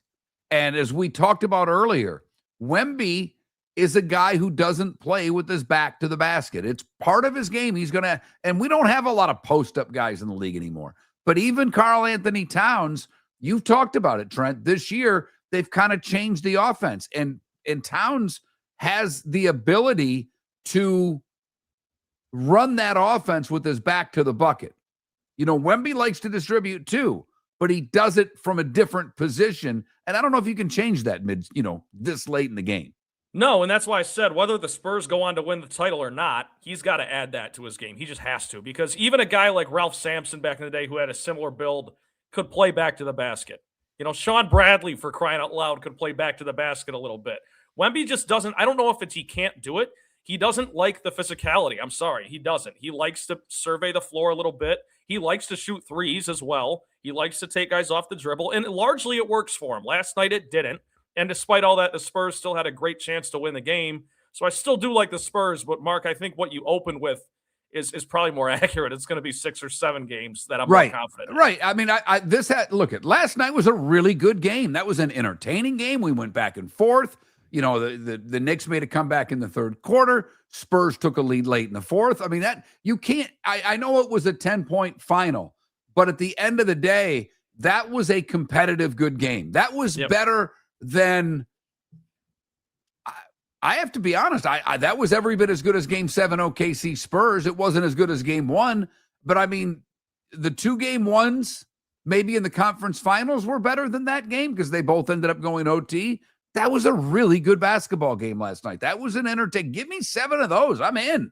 It was, with the Knicks being up 7 or 8 points late with relatively late. I think it was with 5 minutes left. And then the Spurs go on that run. And then, it was an exciting finish. But then I don't mean to just keep coming back to this. Jalen Brunson was phenomenal. He just is. And when the best scorer on the floor is on your team and the second best scorer on the floor is on your team, it's kind of hard to pick against that. You're exactly right. Now, if you go overall players, that's no question. But the best scorers are Jalen Brunson, Karl Anthony Towns, and you brought up a good point, Mark, that offense is going to win you the game late if it's tight. You need shot making, you need shot creation, and that's Jalen Brunson's MO. So guys that, can Fox be that guy in Game 7? What's his name there from the Spurs that I keep Champagne or whatever the hell his name is. Champagne. He's just, I'm going to get that right by the end of the series. I promise. That's my goal. That's on me. Champagne was great in Game 7, and I think he had 18 last night. He was their second highest scorer. He was fine. It's not that he was bad, but they're going to need, and I don't know, and in the NFL, we have running back by committee. You can't have clutch by committee in the NBA. You've got to have someone you can go to. And I know Wemby is supposed to be that guy. And I will say, Wemby doesn't like to start with his back to the basket. He doesn't mind trying to back a guy down. But I don't know if he's going to have he's going to have a lot of success doing that with who's guarding him for the Knicks. No, and at halftime, I think he was 1 for 8 when guarded by Towns. Or maybe it was in the third quarter whenever they flashed that graphic up there. And that was something that, just watching the game, I never put that together. But then they said that, and I thought about it, and I was like, yeah, he really hasn't scored on Towns, at all. And we talked with Keith Smith yesterday. You can go check that out if you want to hear that interview anywhere you find your podcasts, even though we're 1 game into the series already. But he said he's not sure how much those two guys are actually going to guard each other. They guarded each other quite a bit yesterday. So that, there were things about that. There were things about that game that lead me to believe I've got a shot at being right on how I picked this series. Because I do think going down to the clutch, I like the Knicks scorers better. Yes. And that's where if the Spurs can hang on to, because the Spurs got up by as many as 14. If they can just hang on to that lead and make it even 8 with 4 or 5 minutes left, that gives their defense a little more cushion because the Spurs are a defensive first team. So if you're going bucket for bucket, Jalen Duren, Karl Anthony Towns have advantages, right? So if you're only up 2, like the Spurs were late in the game, that's still advantage Knicks. If the Spurs can take a little bit of a cushion late, that defense will lock in. Spurs might tighten up a little bit, and then you've got, the Spurs taking the win. That's how I see it going in Game 2. We'll see. I heard a line, and I know, Pat would vote for him right now probably because I know what he thinks about New York at this very moment. But Jalen Brunson doesn't have to pay for a meal in New York for the rest of his life. He wins the championship. They may name him mayor. And I know not a lot of New Yorkers wouldn't mind that right now, actually, with what's going on there. But that's for another show, another time. But Brunson, he is, if you do this anywhere in the postseason, you're going to become an NBA household name.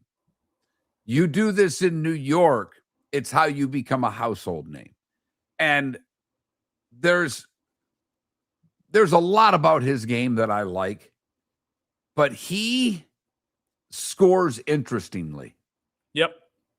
His buckets are fun. His scoop and score buckets, his work in the pivot. He does some things that other guys don't do. He can still shoot mid-range. He likes to go high glass. Yes. I'm not saying he's Steph, because Steph was 1 of 1. But there's something unique about his offensive skill set that I'm, Trent, you're the guy that follows. who's a comp offensively to Brunson? Because the way he scores, I've not seen a lot of guys in today's game that are anything like him. And that makes him very fun to watch. And I've said it before, I don't root for New York teams. I don't. Their fans drive me bat blank crazy. If you took the jerseys off and they just played for Team A, I love their team. I love the way that they play. Yeah. The comp that I would give, it's not a guy who's still playing, but it'd be Allen Iverson. Just the similar kind of undersized guy who's just crafty. And you know where Jalen Brunson deserves a ton of credit, not just the fourth quarter scoring and the clutch scoring, is he had a reputation last season, especially in the playoffs, for flopping and getting to the free throw line a ton. He didn't shoot his first free throws last night till the third quarter. So, I mean, he's still, even though he did struggle early, but he just keeps his head down and keeps playing his game. That's where he deserves a ton of credit, in my opinion. And when you talk about taking the jerseys off and just liking the team, the Knicks are a fun watch. And one guy that deserves a lot of a quick shout out that not many people are talking about as far as the importance of this team, OG Anunoby. Oh, yeah. Because on both ends of the floor, he has been terrific all playoffs. He was terrific yesterday. They definitely felt his presence, hit a couple threes, locked up on defense. He hustles. Having him back healthy has been a big factor for the He Knicks. had a lot of early buckets that, gave them their very initial early lead, but kept them in the game in the early parts when San Antonio, as you mentioned, jumped out after falling behind early. Mhm. And you're absolutely right on Anunoby as being a big part of this offense. He was a double-digit scorer last night. I think he had 17, Towns with 18, and Brunson had 30. So that's where their scoring came from. Game one last night, Knicks with the win. We'll get into it a little bit later, but a little NHL as well. Game two tonight, Carolina was lousy defensively. That was not their game. Rod Brindamore, their head coach, was, he doesn't rip them a new one. That's not his style. But if you listened to the comments or read the comments, he was incredibly disappointed with the way that team played. That was, I'll use the dad line. I'm disappointed in you. My grandmother said that to me once. It crushed me. Way worse than ever getting yelled at. I'm disappointed in you, Mark. Yeah.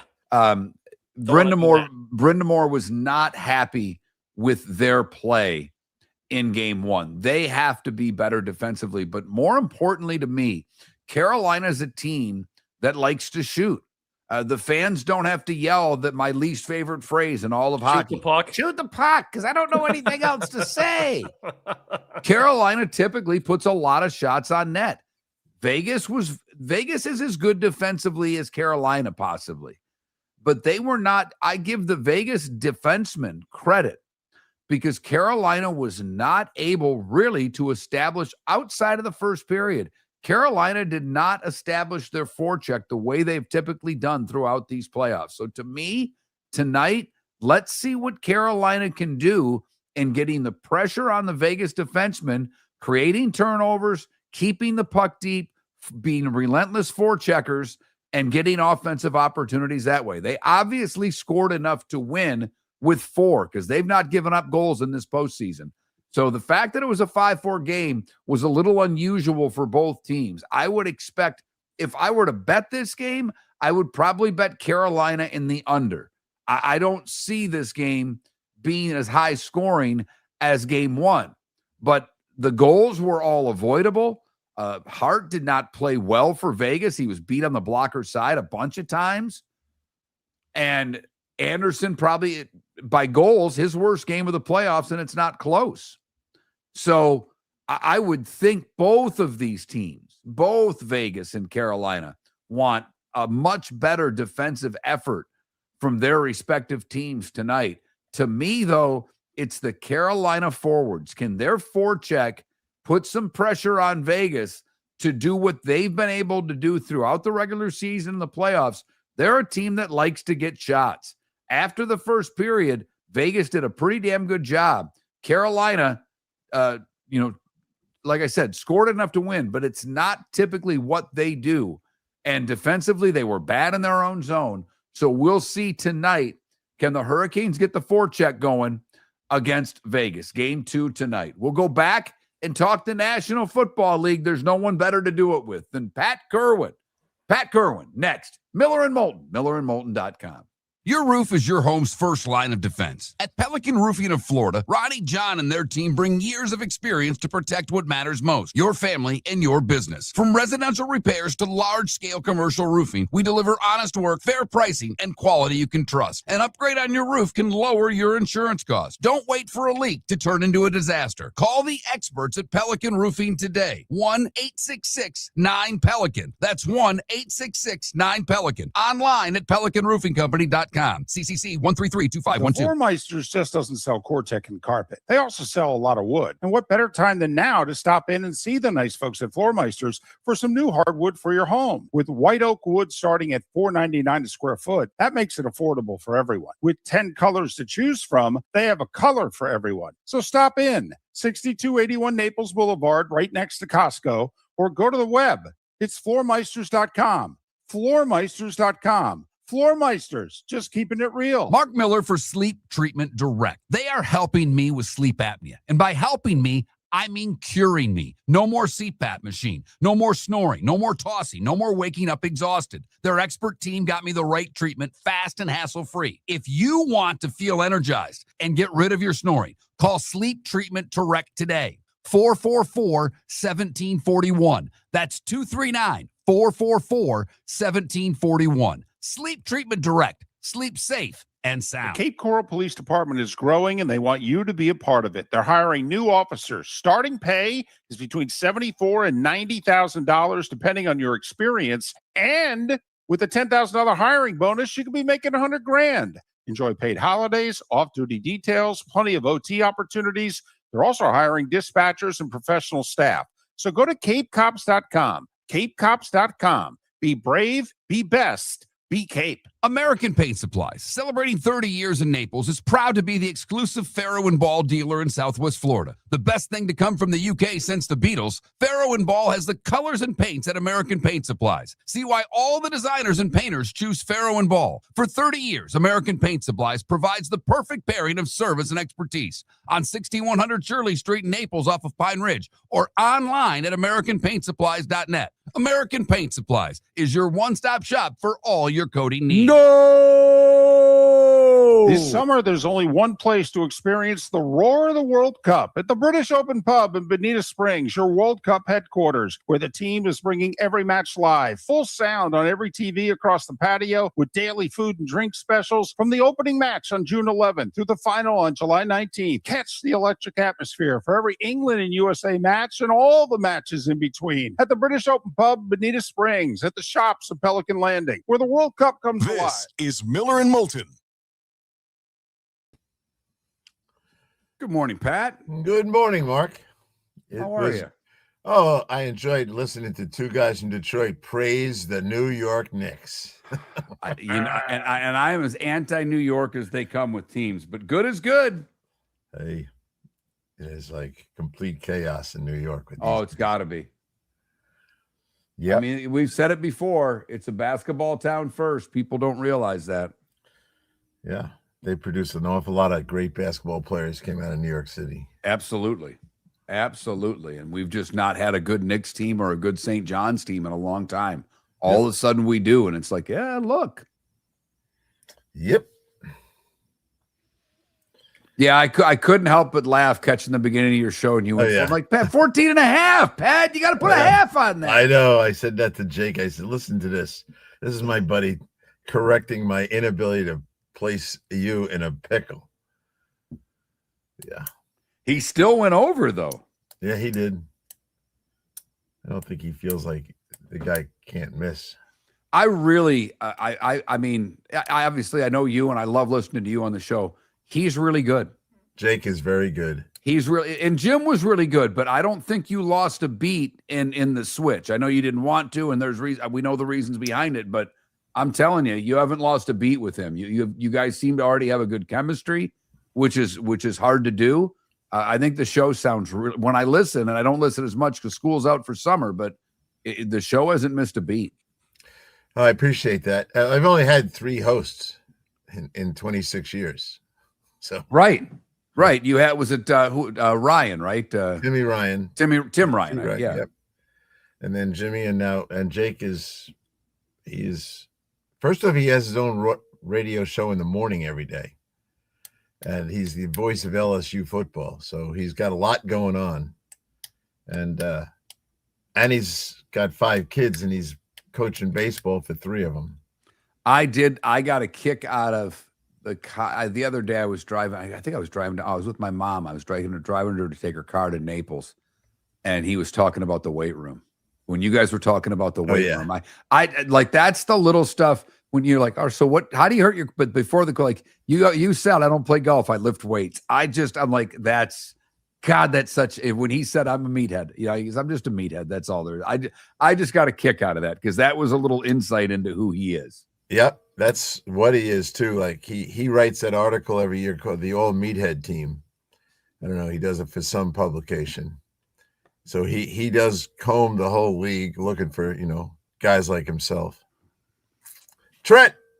Pat, what's going on? Oh, I just take that. Now, I picked the Lions to win 12 games. I'm the only one in our show, and I go, okay. Now that I see Trent's on, I'm going to get a little freaking love from him on this one. But I did say to Mark, I can tell you how pleased I am that 2 guys from Detroit are kissing the rear ends of the New York Knicks. Oh, I know. It brings me no joy, but Hey, I love that guys, league. They are a scrappy group, and I don't think they're ever worried about being down. Nope. No, they are not. Nope. They know how to close. And in any sport, if you have that instinct in you, then you're going to have a lot of wins that other guys don't have. Yeah. Brunson, I think, is the most clutch player in the whole sport right now. He reminds me so much of Walt Frazier, like his persona. He'll be enshrined to your guys making that point in New York forever if they win this thing. Oh man, they still talk. Well, I mean, Walt still walks the streets in New York like a king, and he looks good. And you know what? He looks good doing it. Clyde. Here we go. Yeah.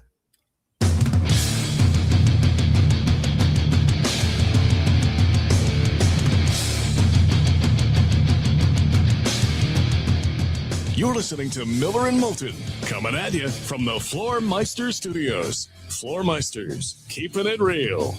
And now, here's Mark Miller and David Moulton.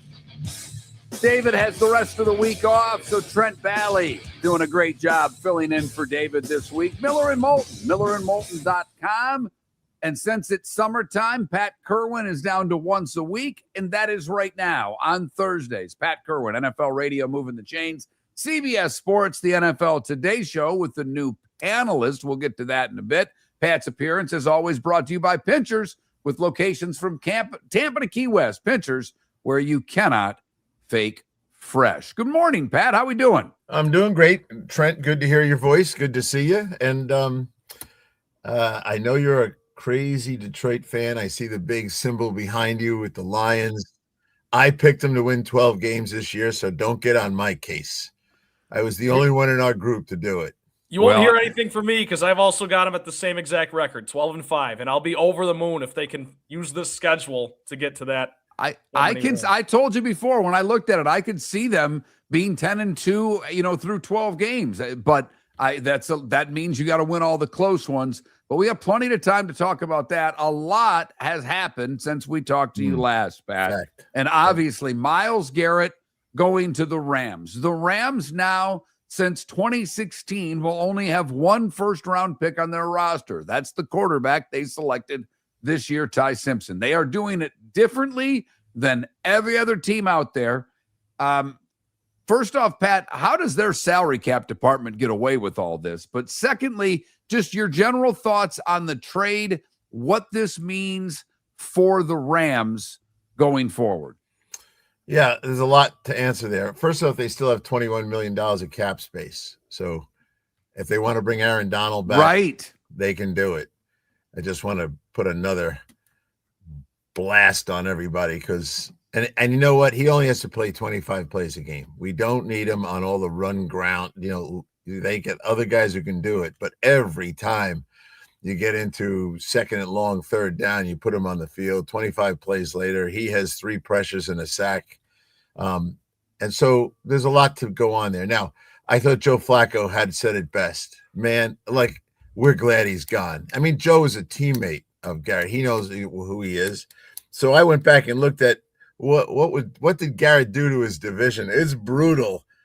He played 46 games against his division. He had 44 sacks and he had 48 tackles for loss. You know what that is? That's 2 plays per game against the entire division behind the line of scrimmage.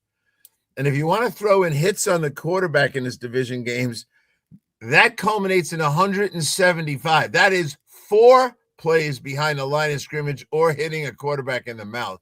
Joe Flacco said it best. Glad he's gone. I like the A.J. Brown. We'll get into that in a second, but I don't know that he's going to have the impact this is going to have on the Rams and their ability. Now, I will tell you, Seattle is tickled to death that all the talk is about the Rams.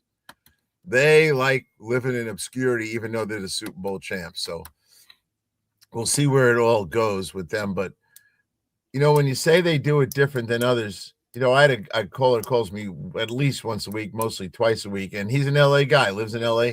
He said, look, when you live in LA, whether it's the Dodgers or the basketball team or this team, you expect them to make big splashes.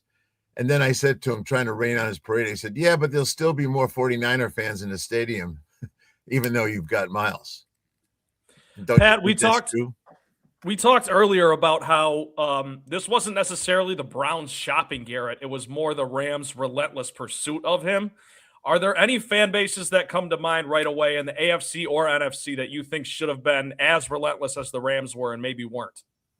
Well, there were multiple teams after him. And look, as soon as they modified the contract so they didn't have to pay a big bonus, $29 million in March, and moved it off till September, that opened the door that was the warning light to everyone. He is available. So, once it got past the draft and you didn't get the deal done, now you have to add players to it. You can't just use draft picks. It's too far away, a la Jared Verse. But we all know that Philly was trying to, they wanted in on the deal, but what do they want? They wanted Carter in the deal, and they said no. So they might regret that when it comes right down to it. But you had to give away a good player. Now, there is no way Jared Verse is going to mimic the production of Miles. But he's a good young player. He's going to be available for a new contract. He's a very bright guy. We all know his history. The guy went to college as a Division I AA wide receiver. And COVID sent him home. And he was home for 18 months, and all he did was work out. And he came back and said, I want to be a defensive end. And they said, okay, we'll give you a shot. And the first game was against Syracuse, Albany State University, small school against Syracuse. The guy has 2 sacks. Who was the next opponent of Syracuse? Florida State. They saw that tape and said, go get that kid. And the rest is history. So Jared will do fine there. What do you think the likelihood of Aaron Donald? I mean, Aaron Donald said, I'm interested. Sean McVay said, if he's interested, I'm interested. You already mentioned they've got $21 million. You don't have to play him, but, even if it's a third of the plays, 40% of the plays, you're talking, 25 plays in most games. Maybe as the playoffs come, he starts playing 30, 35 games. What's the likelihood of Aaron Donald suiting up again? I think Miles will be the one who recruits him. I will say this. He is not a normal human being, that being Aaron Donald. Last year, he had a workout session. He invited, quote unquote, Jared Verse to it. Verse couldn't handle it. He couldn't finish the workout with the madman, who's in phenomenal shape. Did we all see Phillip Rivers take 4 years off and play pretty damn good football? Aaron Donald could come back. I talked to Rob Havenstein yesterday. Now, he was a longtime Ram offensive lineman and teammate of Donald. He said, I have no doubt that he could step right back in and be the same player. Now, he goes, I personally am going to try to talk him out of it, but he's the one guy physically, mentally, and emotionally that could do it. And think about the inside rush when the outside. And by the way, that kid Young on the other side, Mark was giving me a hard time, Trent. He had 12 sacks last year without Miles on the other side. So I put the over-under at 14. My radio partner, Jake Hester, took the over. And, of course, Mark says to me, you should have put the half on it. I never learned. And I'm listening, and Jacob says, we'll answer that coming out of the break. And before they went to break, I've texted Pat. I'm like, have you not learned anything from us? 14 and a half, Pat. 14 and a half. I know. But, you mentioned Seattle. I do want to talk about them also, because you said you like the Seahawks. The Seahawks like sitting in the weeds a little bit, and the Rams getting all the attention. I agree with that. But in the offseason, and we know that they're the Super Bowl champs. I get it. When you're the Super Bowl champs, usually you lose a few players, and they did. When you look at their rosters from the end of last year to now, did their roster get better, the same, or worse? And the same question for the Rams, Pat. Well, the Rams got better. And Right. It's not just Miles. That McDuffie deal and the Watson deal, the two Kansas City Chief defensive backs, those are impressive additions to this football team. So they are loaded right now, and they've got a great quarterback. Pook is going to get a deal. We can get into what that's going to be like. The ripple effect of all these things turn into, and you know what? That might be where the problems start for the Rams, but it'll be a year away before the problems start. They got a lot of mega deals on this roster, and some of them are going to blossom into the big fat paragraph fives next year. So they could start having problems again, but they've been down this road. They bought a Super Bowl once before. They know how to do it. And so you can look at that roster and figure out which guys aren't going to be there in a year. I mean, Devontae, guys like that, probably gone, but they'll move on. And I look at the deals that are coming through for receivers. You got to think that Puka, now he's a little different. He's got an off the field issue that could factor into the contract, at least protection language and stuff, but he's going to be up where the big boys are. I don't think he's going to get Jackson Smith and Jigba's deal, but he's going to get something real close to it, and they'll get 1 or 2 years of cap relief with a little baby salary on it, but eventually he's going to be making $35-40 million a year, maybe more.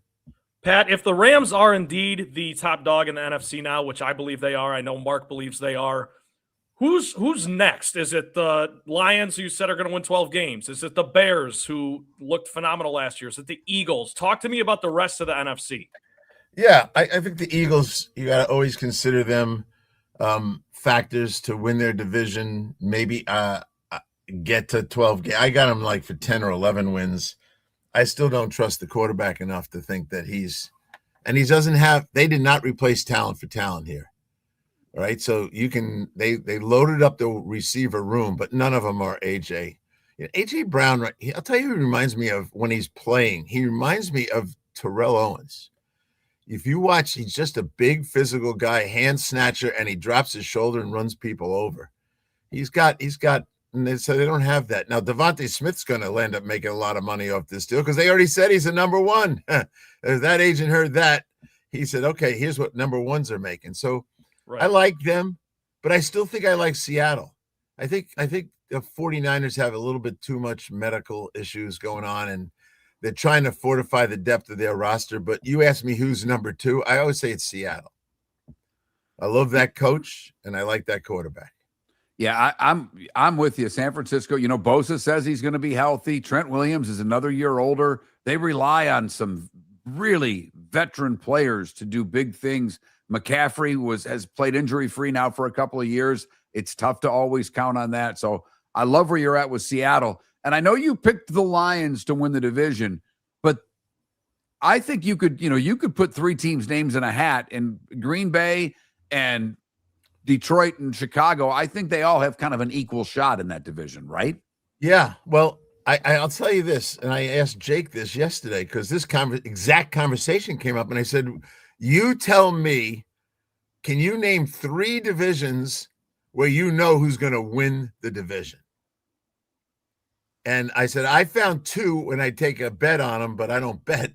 But I couldn't find three. There are so many divisions where you could look at it and say the whole division's up in the air. So, I mean, the NFL loves it that way. Yeah, I'll go Philadelphia. Yeah, that's mine too. That's what I was thinking. The three of us. I'll go Houston. Really? Yes, I don't trust Jacksonville. And I don't trust Jacksonville either, but I don't trust Houston's offensive line, and I don't trust their quarterback. And I think I'd go Baltimore. There you go. You're already on a hedge bet there. Right. I mean, I think I'd go the Bills. I mean, there are some, but we talked about it briefly too, Pat, and we'll get to it on the other side. The NFC South certainly isn't a sexy division, but if you know who's going to win that division, text the Pelican Roofing of Florida text line and let me know, because I don't have a clue out of any of the teams. More with Pat Kirwan on the other side. Your roof is your home's first line of defense. At Pelican Roofing of Florida, Ronnie John and their team bring years of experience to protect what matters most, your family and your business. From residential repairs to large-scale commercial roofing, we deliver honest work, fair pricing, and quality you can trust. An upgrade on your roof can lower your insurance costs. Don't wait for a leak to turn into a disaster. Call the experts at Pelican Roofing today. 1-866-9-PELICAN. That's 1-866-9-PELICAN. Online at pelicanroofingcompany.com. CCC 1332512. Floor Meisters just doesn't sell Cortec and carpet. They also sell a lot of wood. And what better time than now to stop in and see the nice folks at Floor Meisters for some new hardwood for your home. With white oak wood starting at $4.99 a square foot, that makes it affordable for everyone. With 10 colors to choose from, they have a color for everyone. So stop in. 6281 Naples Boulevard, right next to Costco, or go to the web. It's floormeisters.com. Floormeisters.com. Floor Meisters, just keeping it real. American Paint Supplies, for nearly 30 years, is your one-stop shop for all your coating needs. If you are a designer, a contractor, a professional painter, or a weekend warrior, American Paint Supplies is the place where experts go to get expert solutions. At 6100 Shirley Street in Naples off of Pine Ridge, American Paint Supplies delivers the best solutions with the best products with the best support. Meet Gene and his team today at American Paint Supplies. Call 239-566-2700. That's 566-2700, or online at AmericanPaintSupplies.net. Cape Coral Police Department is growing, and they want you to be a part of it. They're hiring new officers. Starting pay is between $74,000 and $90,000, depending on your experience. And with a $10,000 hiring bonus, you could be making $100,000.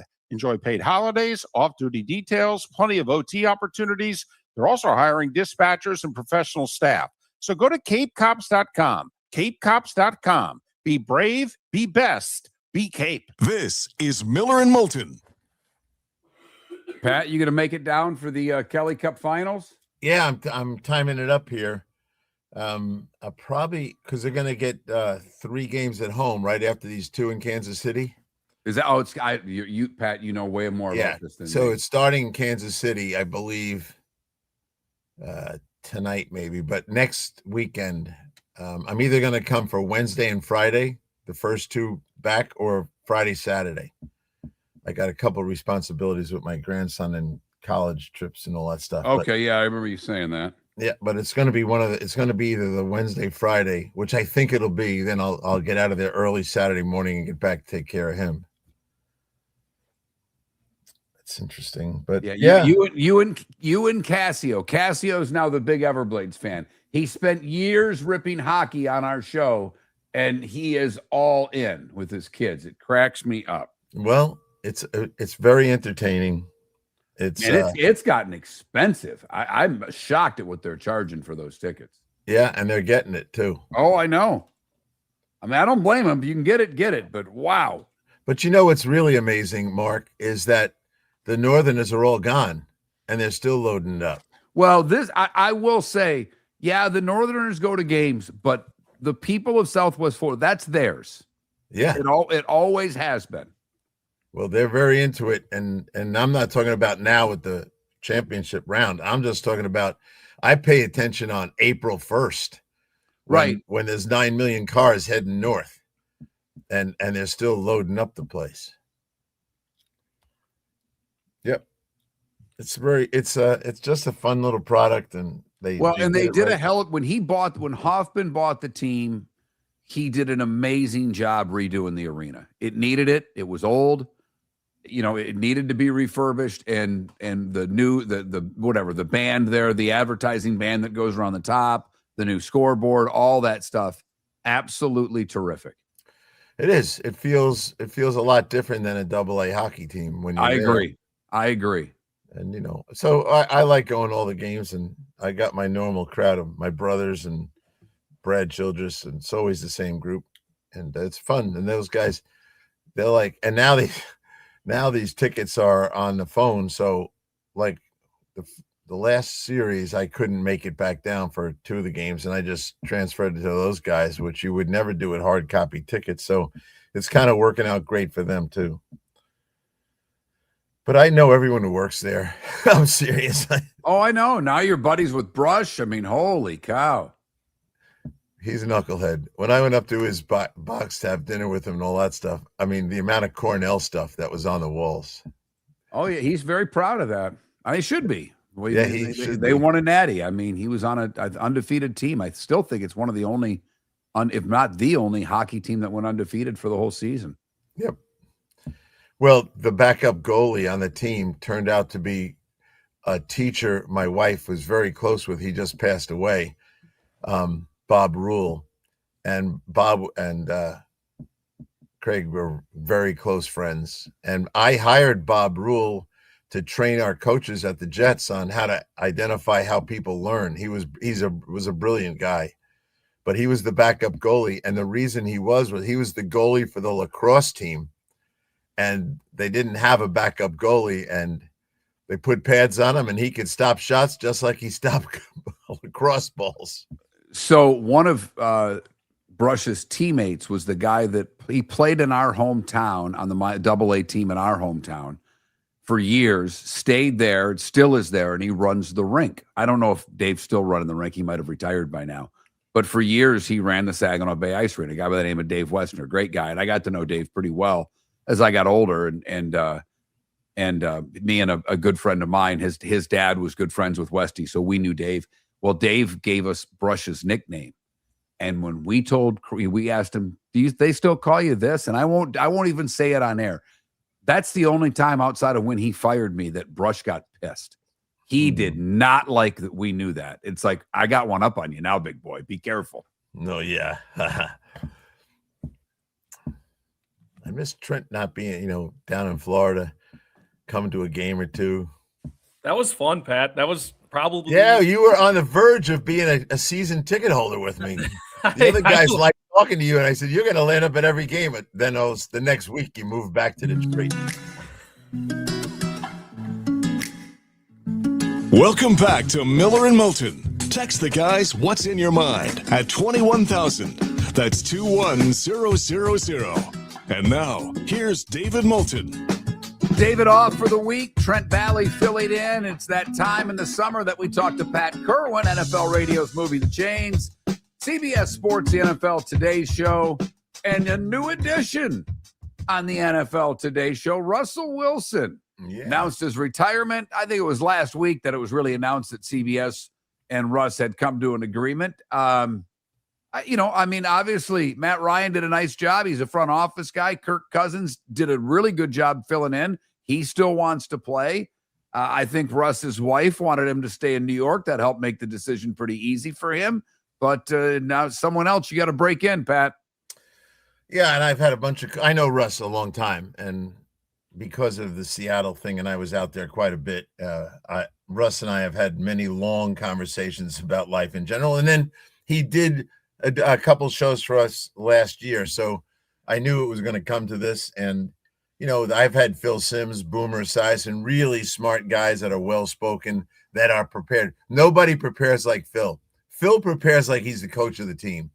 Boomer does radio all week, and he is on top of all the hot topics. So I've said to Russ, those guys naturally had ways to prepare. So you've got to get yourself into a routine here. Kirk Cousins and mostly quarterbacks all know how to prepare. So even when I had Jim Miller, Jim was a quarterback, so he just had natural instincts on how you prepare. So I think Russ will do fine with it. And I hope he understands that you loosen up a little bit. The other guys were quarterbacks too, but it's an entertainment thing. It's a 1-hour show. Dead serious doesn't really fly. People want to have a little bit of laugh when they're watching. So, he's a very serious guy, and my job will be to get him to crack a smile and act like the three of us right now. And I'm sure you will, Pat. You'll loosen them up. Well, I have to. Otherwise, I'll get someone else. I think the other thing that is always tough for someone starting in the business as a former player or former coach, Pat, is to become part of the business. And I don't know if Russ is the first phone calls made, when a quarterback gets hurt, because I don't think he can play anymore. But if someone gets hurt, he's going to be on that list of guys you would call. And if Russ still thinks he can play somewhere, will he be able to be critical of teams and or coaches and or players? And that's a tough transition for a lot of guys. Well, the guys won't make the transition if they're in the back of their mind they still want to play. They will not do it. They'll put up the wall and they won't have any real strong opinions. And I'm going to talk to him about that because I've had to have that conversation with a number of guys. Matt Ryan could have played again, but he understood who he wanted to be and where he was going. But I've seen it with a lot of the guys, and not just quarterbacks, but a lot of guys that are holding back. It's because they think they still want to play. You got to make that decision. That happened to me. If you started in this business and you got in your mind, people are still calling you, you want to come here and be the pro personnel director and all that stuff. You start trying to hedge your bets. And I finally came to the conclusion after 1 year, I said, if I'm going to do it, you got to do it the right way and have an opinion. So we'll get into that conversation with him. All right, Pat, looking forward to that for sure. Before the end of the first segment, we kind of scraped the surface with the A.J. Brown trade, and I just want to ask you, because you mentioned you don't necessarily think that the Philadelphia Eagles replaced talent for talent, and I agree. Do you think the Patriots got better by losing Stephon Diggs and adding A.J. Brown? Yeah, this is a different kind of play. Now, I liked what Diggs did last year, 122 targets. What's not to like? But this guy is going to create different problems because when he lines up, you're going to have to tilt coverage in his direction, because when you don't tilt coverage to him, whether it's corner safety or a backer corner, if you don't do it, they're going to throw to him, and the big guy is going to catch those long arms. He's going to catch, and he's a vertical threat. Diggsy wasn't really a vertical threat anymore. He was just a feisty, knew how to get open. I found it interesting, Booty's now talking about maybe wanting to be traded. Well, he didn't say that when Dobbs got there. He wasn't intimidated by Dobbs, but this one changed everything for him. Yeah. I think, I don't think you'd get a lot for Booty, but if he's already squawking, Mike will have something to say about it. I'll tell you where I think Stephon Diggs should go. I think he should go to the Kansas City Chiefs. I can't trust Rashee Rice anymore. And Mahomes would get 100 targets out of this guy and 75 catches and a couple of touchdowns. So that, to me, that kind of guy would be important, because I don't think any of us mentioned Kansas City winning the division again. We're kind of thinking Denver's pulling away, and here come the Chargers.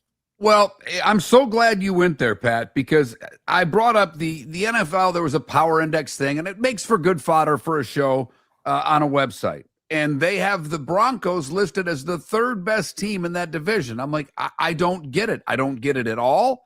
But I know you are in a Mahomes we trust type of guy. You always have been. So rank the rosters out of those three teams.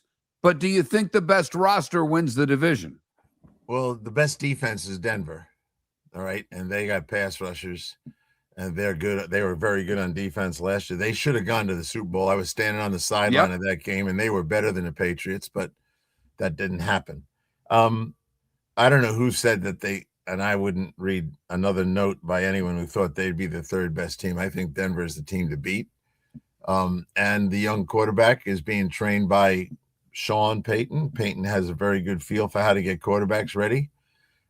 And I thought the young guy was feisty with his coach, which I like, because Breeze was feisty with Sean. They weren't, and I think Sean cultivates that atmosphere where you can come right back at me if you want to. If you don't like, and Bo Nix has got it in him. He's been around a long time. He's an old young guy, right? He's able to, and I think they have a good chemistry there. So I would think Denver's the one. Everyone's starting to like the Chargers. I think guys that bet tell me, oh, you get good odds right now. But one thing about Andy Reid, he's not going to get out coached with Spags. So if he has enough weapons, he's still going to be a major problem if Mahomes is healthy enough. Interesting. Mahomes looks like he's almost ready to go. And then you look over at Green Bay, and Parsons now sounds like it's going to be October. I'll ask you guys, your NFC North guys, those first couple games, could be the death knell for Green Bay. The opener's Minnesota. If they lose to Kyler Murray and those guys, and without Parsons, Jack Rabbit's going to be running all over the place. But they also have games with teams that I think are going to be maybe tiebreaker teams for wild cards: Atlanta, Tampa Bay, Chicago, Dallas. You lose those head-to-head games while you're waiting for Parsons, it's going to haunt you at the end of the season, which I know you Lion fans love to hear that. Well, there's no doubt, Pat, and I think you make a great point. That the three back-to-back games. You said Minnesota and the Jets to start, but then it's Atlanta, at Tampa, Chicago. Two of those three teams are probably playoff teams, Pat. Yeah, and you know what happens when you're 9-7? The head-to-head is where we all turn to. Trent will know him by heart by then because he's a Lion fan, but they put a lot into getting Parsons. We all get it, but they also gave up a lot to get Parsons in their defensive front. And I don't think they've gotten better. Now, the Packer fans call me a lot. They complain all the time. They don't think the Packers got better. I think the Lions got better with depth. They're going to have 18 guys on this team that weren't on the team last year. And most of them are backups that can play. So I think they learned their lesson. When you had injuries like last year, the guys who came off the bench weren't good enough. Now they've got veterans, so I think they'll be better. No one likes Minnesota, and I'm not a Kyler Murray fan, but I worry more about that the GM has in charge of the 53-man roster there. He better be asking his coach who he wants, because if they start keeping guys that coach doesn't want, the coach answers directly to the owner, yet he doesn't control the roster. So where do you think he's going if the GM wants to keep someone he doesn't want? Yeah. Hey, Mr. Wolf, I need to have lunch with you. And they lost some key players in the offseason on that defensive line. So, Yep. He's an offensive guy. Let's see what he does with Kyler Murray. But I don't know how you can pick Minnesota anywhere but fourth in that division. He's Pat Kirwan. NFL Radio's moving the chain. CBS Sports, the NFL Today show. And Pat joins us every week, courtesy of Pinchers. Pinchers with locations from Tampa to Key West where you can't fake fresh. Pat, have a great day. Have a great rest of your week. Thanks as always. Good hearing your voice, Mark. And Trent, keep up the good work. Go Lions.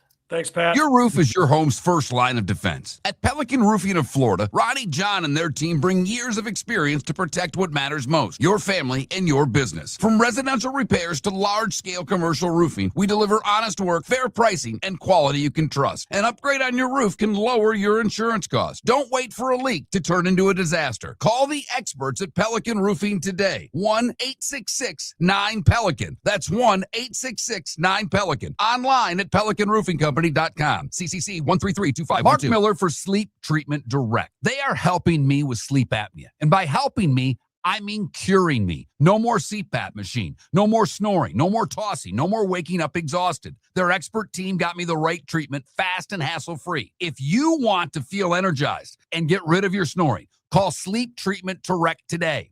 444-1741. That's 239-444-1741. Sleep Treatment Direct. Sleep safe and The sound. Floor Meisters just doesn't sell Cortec and carpet. They also sell a lot of wood. And what better time than now to stop in and see the nice folks at Floor Meisters for some new hardwood for your home. With white oak wood starting at $4.99 a square foot, that makes it affordable for everyone. With 10 colors to choose from, they have a color for everyone. So stop in, 6281 Naples Boulevard, right next to Costco, or go to the web. It's floormeisters.com.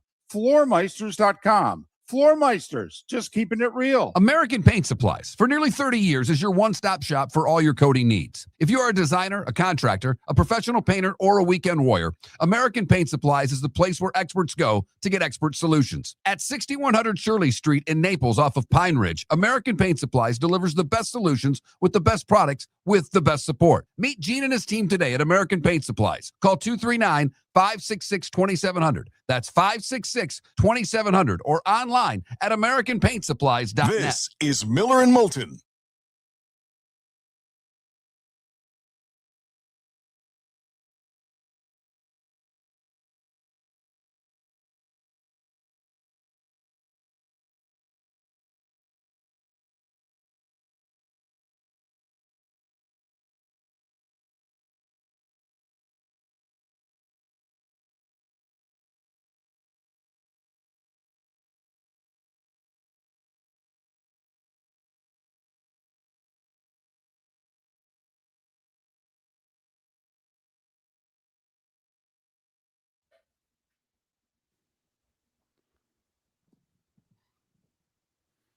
All right, DC, since you have the same couple, when everyone ripped them, Sam, okay. So you think they finished in what place in the division? Where are you picking them right now? I'm going to play the schedule game in my head with the Vikings.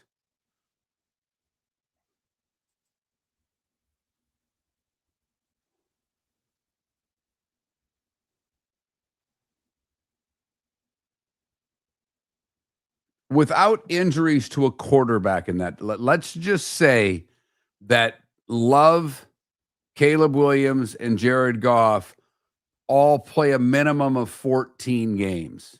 You think that they're going to finish third? Ahead of who? You don't know, huh?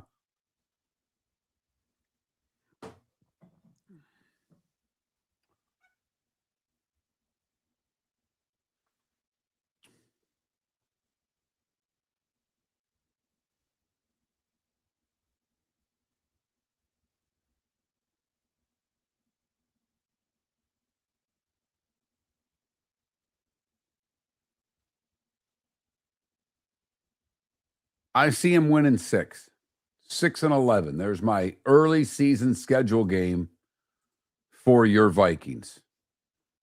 What's their over under? By the way, they're all tight, but Kansas City is the favorite to win the division. Plus 170. Chargers plus 180. Broncos plus 210.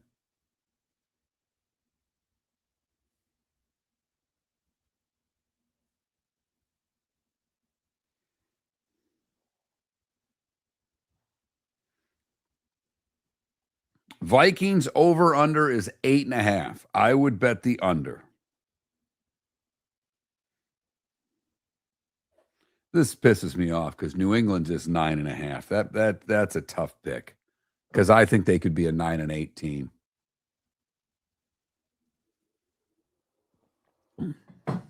I'm literally on the Hard Rock app right now, DC. It's 8.5. Like I'm not guessing. I'm that's factual.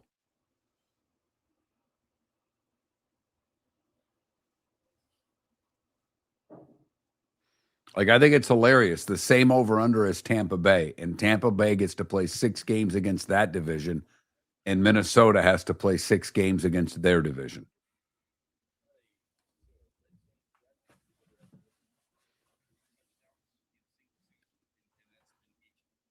Mark, who's the Michigan State guy on Carolina?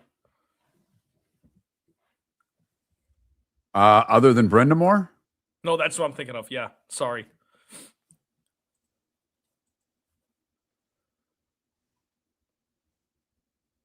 I'll tell you what, that sweep of the Rays was fun. I could not imagine doing the show with Shep right now, this time of year, when that's all he talks about. Well, let's see. With that sweep, they're 10.5 back, I think. 11. 11 back? Okay. But they're only 6 back of the wild card. It's a long season. It's just May was horrendous. For how bad they played in May. That's a game and a half a month the rest of the way. Now, there are a boatload of teams you got to get in front of them. Yeah, that's true. No, I don't think it's happening. Trust me, I'm not that crazy. Couldn't you have won 9 games in May instead of just 6? Like, even then, it changes the math drastically.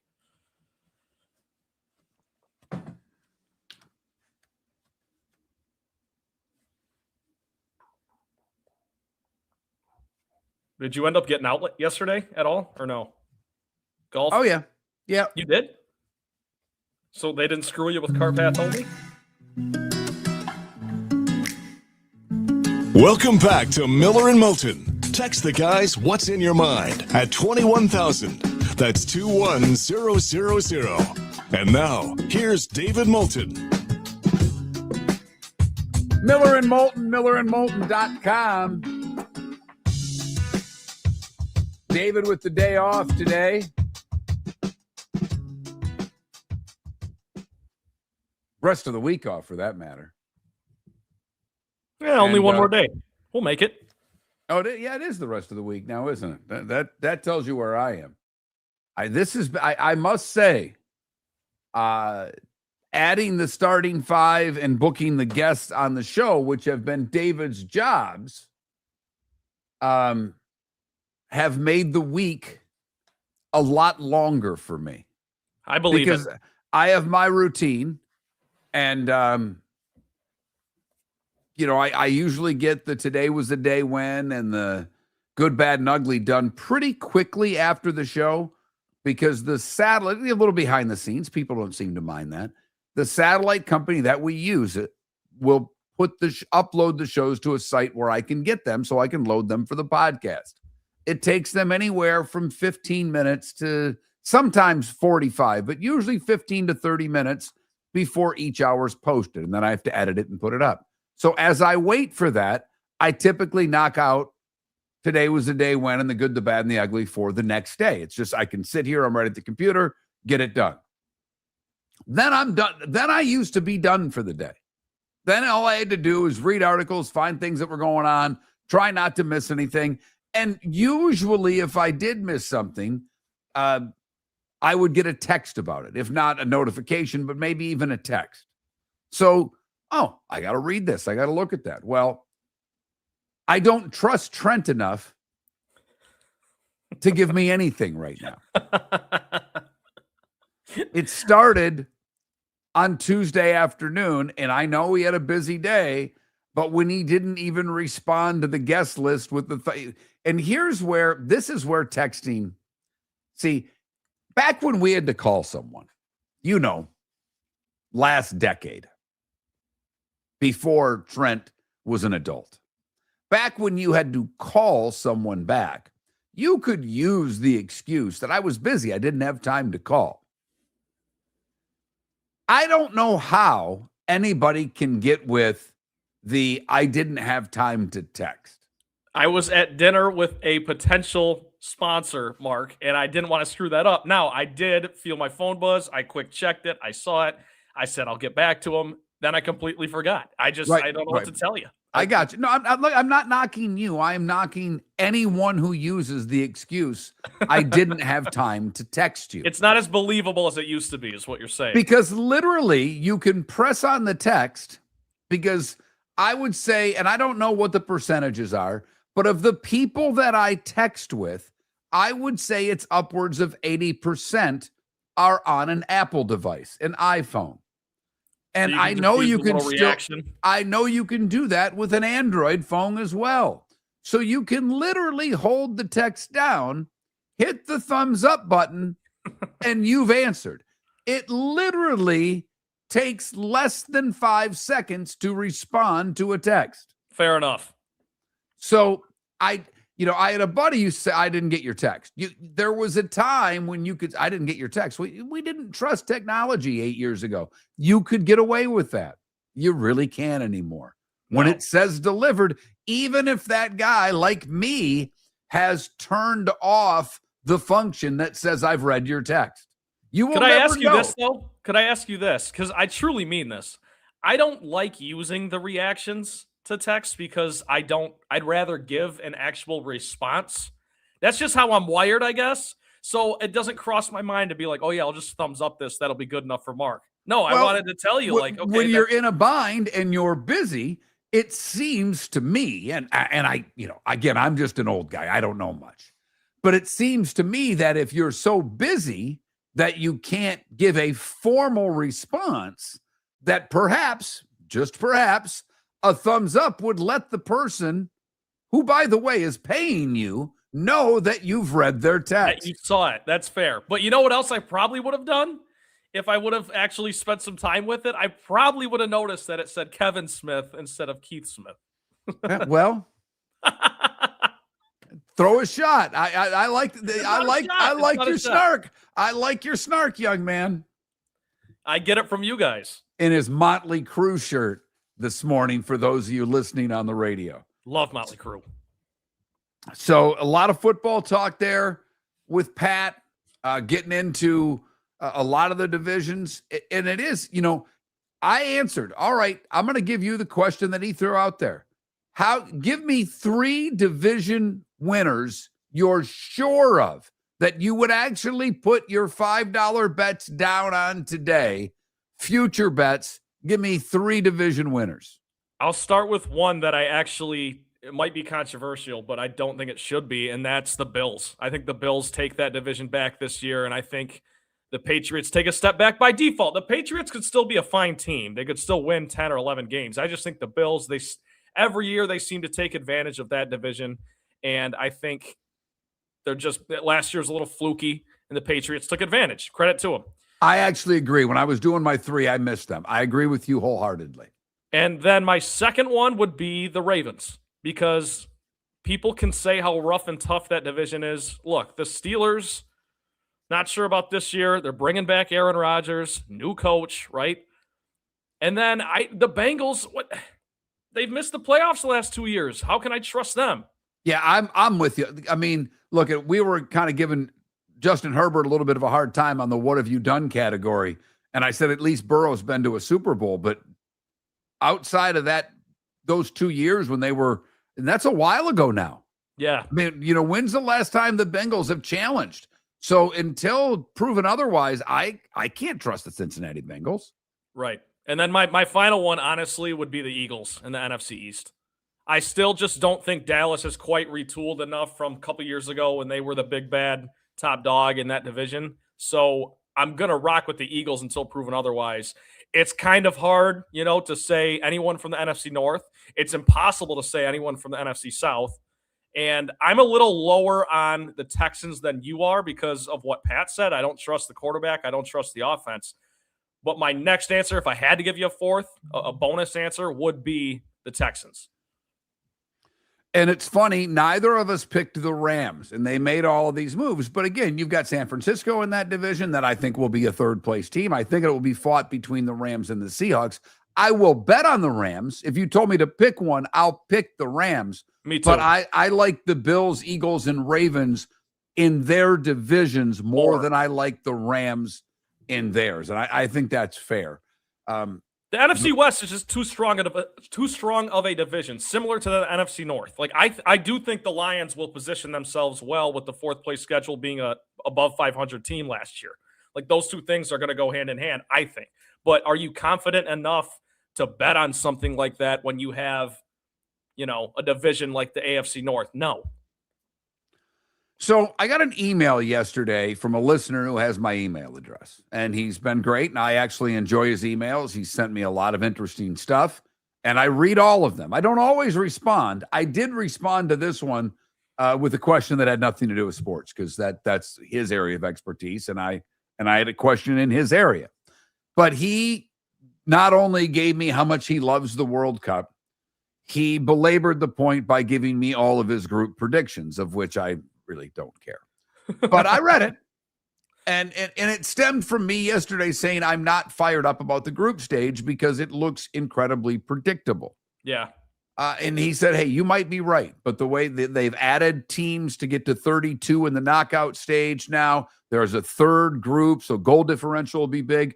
And look at our home, the British Open Pub in Southwest Florida is a great place to watch, whether it's the U.S., whether it's England. I've been there for a tournament game with England, the European Championships. It was amazing. It is a lot of fun to go somewhere when everybody's watching and into soccer. It really is. It's a good time, even if you're not a huge soccer fan. I know there's apparently, and for Southwest, and I'm sure Tampa has a bunch, and I don't know where they are. I don't live there. I wish I did. But in Southwest Florida, there's a Naples bar. That's the Columbia bar. I was with, we were at an event for my daughter a couple weekends ago. And one of my daughter's gymnastics teammates, her parents are both from Colombia, and the dad's a good dude. And we were just talking. I'm like, you got to be all into the World Cup. And he's like, yeah. And he said, I was going to go. He goes, but I can't do 2 mortgage payments to go to a game. And I'm like, I hear you. I'm with you. But we, as we were talking, he mentioned this bar, and the bartender happened to be Colombian. He's like, oh, yeah, I know that place. Great place to watch soccer. So they started commiserating on Colombia. But, and so he said, the person who texted me said the knockout round will be better because 32 teams, goal difference. Okay, I'll give you all of that. But I wish I had this for Seth today, because on Tuesday when I had Seth, I brought up the fact that the first U.S. game against Paraguay may not sell out. Apparently, there are a lot of tickets left for that game. And based on the metrics that The Athletic did, they don't think they all will sell between now and game time.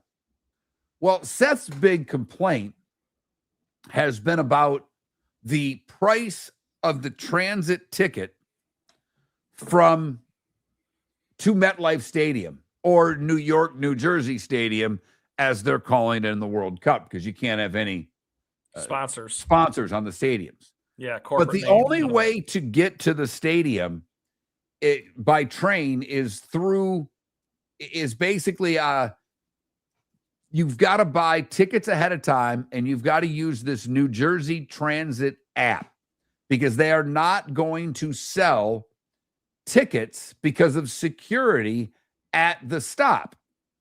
Okay. Well, they had 320,000 transit tickets available because it's the only way, and they thought 40,000 people per game would be traveling by train to get there. The stadium holds 82,005. At this point in time, they've only sold 5.5% of the inventory for the train, because you got to go. If you can't at Penn Station, you're not allowed to buy physical tickets the day of the game. You've got to use the app, or you got to do it ahead of time. The round trip is $100. The usual price for that same thing is $12.90. They've sold 5%. Yeah, I can see why. Trent's got to be doing the happy dance seeing those numbers. Trent, the biggest soccer fan that we have on the show on a regular basis, doesn't like the World Cup. Never has. Doesn't like the corruption of FIFA. He's got his reasons. However, we all know, and I love the World Cup for what it's worth. I don't have any World Cup fever. I don't care that the U.S. isn't going to win much. If they better get out of group, and to be honest, they need to win a knockout round game to even have a respectable tournament. But I like watching the best teams play, whether it's Spain, whether it's France, whether it's Germany. I'll probably pull for England because I actually know who a couple of players are on that team, and going to the British Open pub with all the English. I've met a few of people from England there. They're a riot to watch the games with. And they could realistically win it. And I think you meant Seth is doing his happy dance, because I love the World Cup. Seth is doing his happy. But I just wanted to 5% clarify. of the tickets. I literally saw the article, and I have to forward it to Seth just so he can be happy about this. But the fact that they're, like Seth said, I could get credentials. I'm not paying $100 in train fares to go to this. No way. No. Now I would have. I mean, if I would have had credentials. But I am curious because the secondary market tickets are really expensive. I've been checking. I can't go because I'm not allowed to be around crowds like that. And I'm bummed because I wanted to see a game in Miami. Now, tickets, I think, have dropped a little bit. You can get a ticket for under $500 for a game in Miami. That's a lot of money to see a bad group game. It's a ton. And especially if you're just kind of not really, if it's a bucket list thing for you and you don't really follow the team or follow the cup regularly, it's just, I want to check this off the list. You're not paying $500 to do that. Well, I'd do it for a knockout round game, round of 16, even round of 32 for the right game. Stage. But not, Saudi Arabia against whomever. I mean, that's not doing it for me, even if it were against a premier nation. So the tickets, this whole thing's been a fiasco of what they've been charging. And I am curious. And we spend money on tickets like never before. I mean, what Knicks tickets are going for in this NBA Finals are ridiculous. Yeah. But if you think that that's incredibly inflated, remember it's New York City. Like we said, there are more millionaires living there than anywhere else. So it's not like people in that city can't afford the tickets. There are enough of them that can. I get there are a lot of us that can't. But I'll tell you what, go look at what Carolina Hurricane tickets cost for tonight. See what it would cost you to get into the door in a non-traditional hockey market. Trust me, it ain't cheap.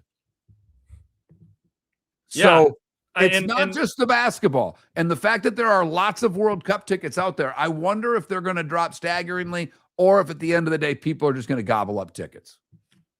I think they'll have a strong push towards the end as the prices continue to go down. But you're right. The second market's the key. I mean, if you don't go through their packages, you're in trouble.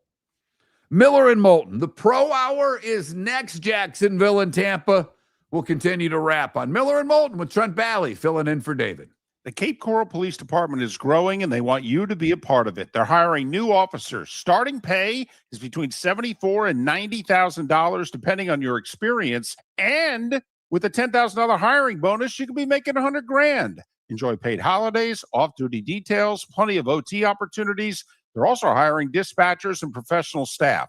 So go to capecops.com. Capecops.com. Be brave, be best, be Cape. American Paint Supplies, for nearly 30 years, is your one-stop shop for all your coating needs. If you are a designer, a contractor, a professional painter, or a weekend warrior, American Paint Supplies is the place where experts go to get expert solutions. At 6100 Shirley Street in Naples off of Pine Ridge, American Paint Supplies delivers the best solutions with the best products with the best support. Meet Gene and his team today at American Paint Supplies. Call 239-566-2700. That's 566-2700 or online at AmericanPaintSupplies.net. Go! This summer, there's only one place to experience the roar of the World Cup at the British Open Pub in Bonita Springs, your World Cup headquarters, where the team is bringing every match live, full sound on every TV across the patio with daily food and drink specials from the opening match on June 11th through the final on July 19th. Catch the electric atmosphere for every England and USA match and all the matches in between at the British Open Pub, Bonita Springs, at the shops of Pelican Landing, where the World Cup comes alive. Mark Miller for Sleep Treatment Direct. They are helping me with sleep apnea. And by helping me, I mean curing me. No more CPAP machine. No more snoring. No more tossing. No more waking up exhausted. Their expert team got me the right treatment, fast and hassle-free. If you want to feel energized and get rid of your snoring, call Sleep Treatment Direct today.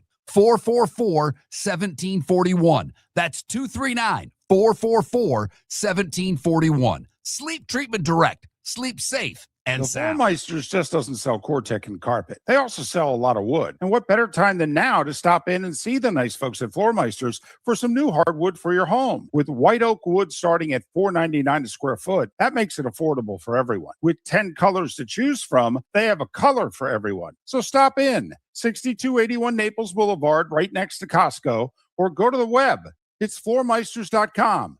Floormeisters.com. Floormeisters, just keeping it real. Your roof is your home's first line of defense. At Pelican Roofing of Florida, Ronnie John and their team bring years of experience to protect what matters most, your family and your business. From residential repairs to large-scale commercial roofing, we deliver honest work, fair pricing, and quality you can trust. An upgrade on your roof can lower your insurance costs. Don't wait for a leak to turn into a disaster. Call the experts at Pelican Roofing today. 1-866-9-PELICAN. That's 1-866-9-PELICAN. Online at PelicanRoofingCompany.com. CCC 13325. This is Miller and Moulton.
Attendance was 12.5, so I doubt there were that many Tiger fans there either.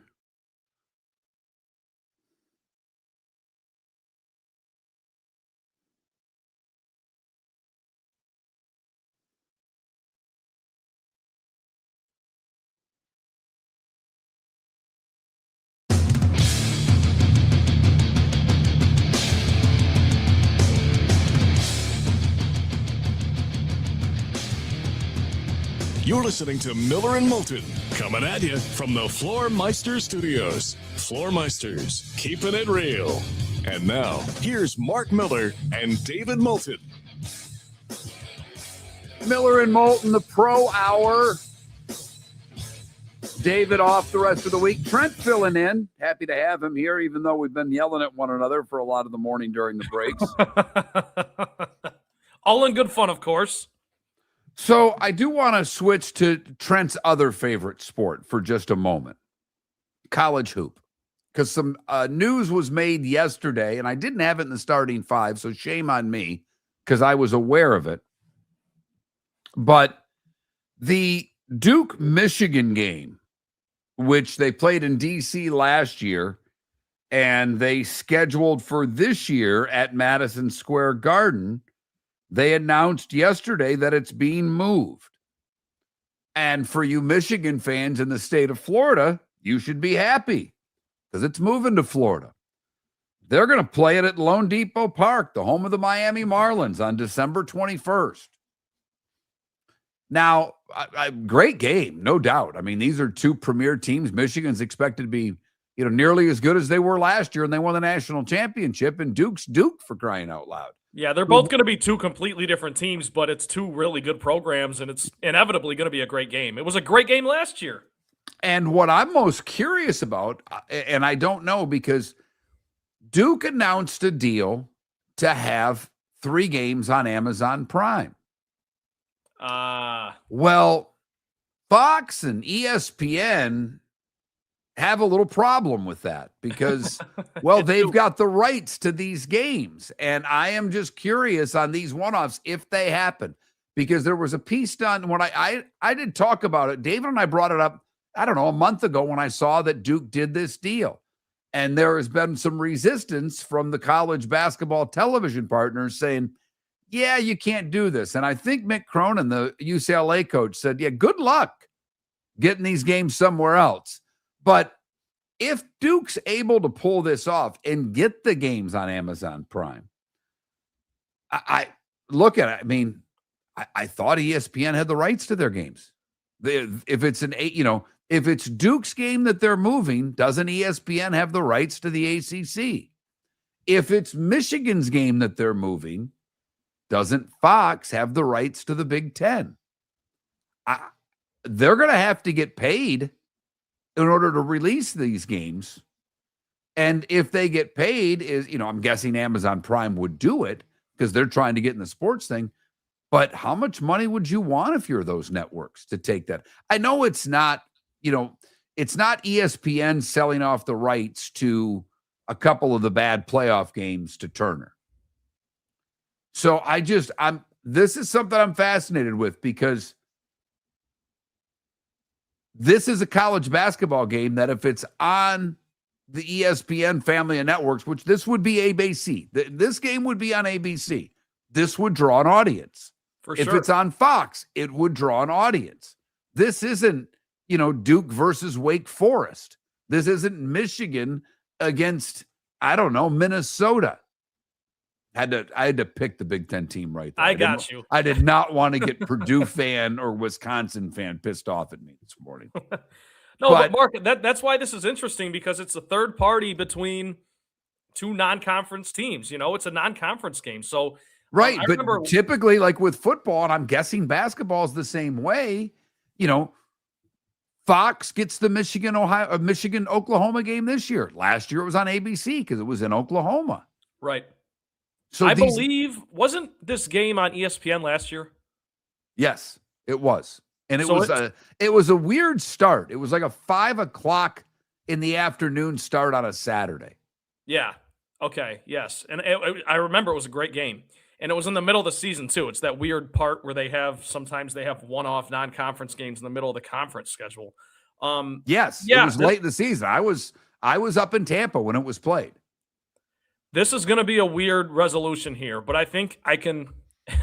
You can't rule anything out with college sports and with TV revenue or anything, but I think you can rule it out on being on ESPN because they got it last year. So it's either going to be on Prime or on Fox, and I think Prime is going to fight like hell to try to get this thing because, like you said, Mark, it's going to drive revenue no matter what. So if they're only getting 3 Duke games, they're going to want one of them to be this one. There's no question. And the other thing that came out yesterday, and I know everybody is so excited about it, is that the bowl games in college football, the dates were announced for bowl games. But with that were the playoff dates. So the first round college football playoff games are Friday, December 18th, 1 game on ESPN, 8 p.m. Saturday, 3 games. Noon game on ABC, 3:30 TNT, 7:30 TNT. We really think you're going to get this games done in 3.5 hours? Like, no. I mean, come on. What are you doing? No chance. College football doesn't play in 3. Your games take too long. They also don't kick off when they say they are half the time. But I mean, can you just let us know that it's noon, 4, and 8? That's ridiculous. That is ridiculous. I'm with you. So the quarterfinals, which TNT gets 2 of those games as well, will be Wednesday, December 30th, the Fiesta Bowl, the Verbo Fiesta Bowl in Arizona on TNT. Why they haven't associated bowl games with the quarters is beyond me, but quarterfinal game 2, as it's announced, that's a New Year's Day game, noon on TNT, the 4 o'clock game on ABC, and the 8 o'clock game on ESPN. That's all New Year's Day. Then, for whatever reason, we need to take basically 2 weeks off because we go to January the 14th and 15th for the 2 semifinal games. This is absolutely ridiculous. The Capital One Orange Bowl, Thursday on TNT, 7:30 start from Miami. The other semi is the Sugar Bowl at the Superdome. That's 7:30 Friday, January 15th on ABC. And then 10 more days for the final. Friday night. Why are we doing this on a Friday night? I'd do it on a Thursday. I would. I'd have it the day earlier. I really would. But Friday, January 25th in Vegas. And I do think, and I think I know, and I apologize, why the quarterfinal games don't have bowl names. Because I did see an article last week, or earlier this week maybe, that one of these games is the Rose Bowl. Well, the Rose Bowl likes to play their game at a certain time. And there is talk that the Rose Bowl may get the 8 o'clock evening slot. Do you think it should? I think they should tell the Rose Bowl to go pound sand. Because they have a stupid parade. They get to dictate when their game's played, the granddaddy of them all. What's the granddaddy of them all? To watch Michigan lose to, you know what it was my whole childhood? Watching Michigan lose to USC. That was the granddaddy of them all. The Big Ten never won that game. Come on. Take your tradition and shove it. We have kicked tradition to the curb in that sport. Tradition doesn't mean anything. And the Rose Bowl, with their arrogance, saying that we deserve a certain game at a certain time, shut up. Yeah, as David has said, shut up and cash the check. Tradition got kicked to the curb when Oklahoma and Nebraska stopped playing every year. So I that drives me nuts. So I know that there's, and they don't have them in here. I know there's new bowl alliances, which is stupid because we have 4 conferences. I do love the fact that we have a bowl sponsor for the Fenway Bowl. That's Wasabi. It is the Wasabi Fenway Bowl game. I would like to see, like the Pop-Tart Bowl and the Cheez-It Bowl and the Duke's Mayo Bowl, I would like to see the coach have to eat a spoonful of wasabi on the sideline after winning them. Can you imagine how painful that would be? For some of us. Not even to do. to watch, it would be, yeah. Oof. Do you not do spicy, Trent? I love spicy, actually. Okay. All right. I didn't know if your Michigan palate would allow you to have anything outside of a medium wing. I love spicy. With your Subway with American cheese sub. Although I do remember when you guys asked me. You know what by the way, you don't like spicy. You could barely eat 3 wings at my house. That doesn't mean I don't like spicy. You guys asked me what my favorite hot sauce was, and I said Tabasco. I remember that got quite a reaction. Spicy. It was hot sauce day. I've seen women eat more chicken wings than you. Your daughter had more than I did. I'm full. I had 3. She was 10 at the time. She ate more than I did. It was embarrassing. Maybe secondhand. I got no problem with it. I eat till I'm full. When I'm full, I'm done eating. And you don't eat because you weigh 100 pounds. Bingo. I mean, you're still in those 28 waist jeans at the age of 25. I'm very jealous. I'm just not a big guy. But those are the dates. I mean, January 1st for the quarters, the semis not until the 14th and 15th, and then the final January 25th. It is the one thing. I don't know what we're doing. I don't know if we're going to go to 16 or 24. I don't know if the conference championship games go away. But the one thing most every college coach does seem to be on the same page with, and that is the college football calendar needs to be shrunk. I mean, the January 25th to finish the college football, how do they expect to build momentum to their championship game? I mean, the Super Bowl takes 2 weeks off before the conference championship game and the big game. I get it. And there are most of us out there think that's not necessary anymore. Right, because no one cares about the Pro Bowl games, so you don't need to do that anymore. And we don't think the teams with the way they travel need the extra time. But if they want to do it, fine. But 2 weeks between the quarters and the semis, 2 weeks between the semis and the final? It's ridiculous. With the NFL playoffs going on, like we're really going to be paying attention? Their angle is probably that they're kids. They're not pros. They still want to give them enough time to recover, and they're not all pro-level players. I get that part of it, but I don't think that's their angle at all. I think they think they're going to get a better audience this way. They think they're building anticipation by taking 2 weeks off. But the portal's going to be in the middle of this. Yeah, that's the other part. That's the part of this that's ridiculous. So you're staying in the news regardless. You don't need to build anticipation for your playoff games in your final. But you have a disadvantage if you go further? Okay, is that your way to combat like the draft in the NFL? It just doesn't make any sense to me. I guess I didn't think of it that way, but that could be part of it as well. That probably is the main part of it, now that you say that, Mark. College football needs to be done by January the 8th. Semifinals need to be January 1. The final needs to be a week later, and then we move on. Miller and Moulton, the Pro Hour, the good, the bad, and the ugly. Today was a day when and what's on tap. That's 25 minutes away. Your roof is your home's first line of defense. At Pelican Roofing of Florida, Ronnie John and their team bring years of experience to protect what matters most, your family and your business. From residential repairs to large-scale commercial roofing, we deliver honest work, fair pricing, and quality you can trust. An upgrade on your roof can lower your insurance costs. Don't wait for a leak to turn into a disaster. Call the experts at Pelican Roofing today. 1-866-9-PELICAN. That's 1-866-9-PELICAN. Online at PelicanRoofingCompany.com. CCC 1332512. The Cape Coral Police Department is growing, and they want you to be a part of it. They're hiring new officers. Starting pay is between $74,000 and $90,000, depending on your experience. And with a $10,000 hiring bonus, you could be making $100,000.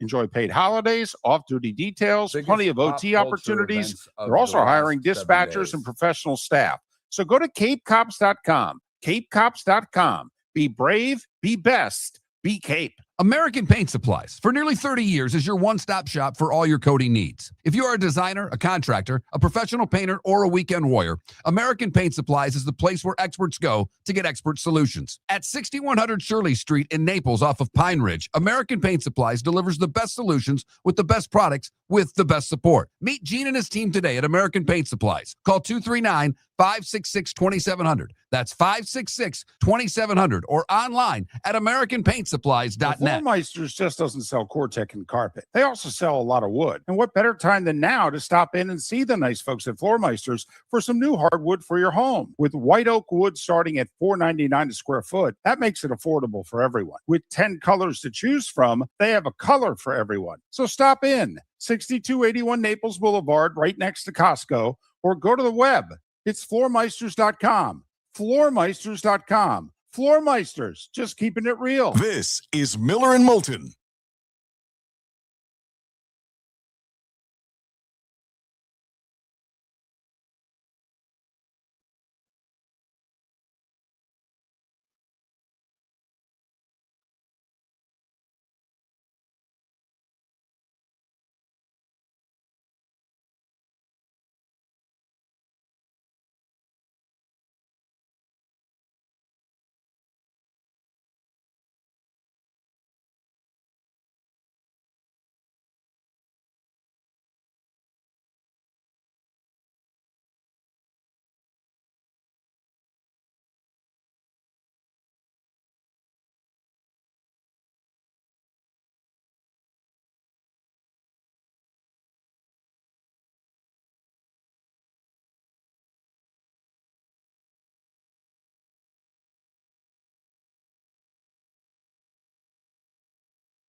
I'm just impressed, Deadstroke, that Captain Kirk's seafood actually had wasabi.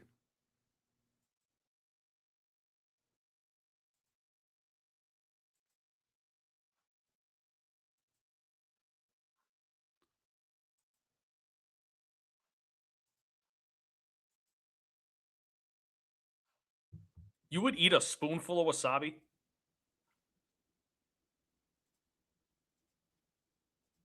Was that what you were getting at?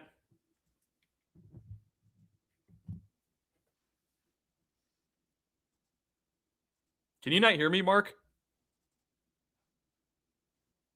Uh-oh.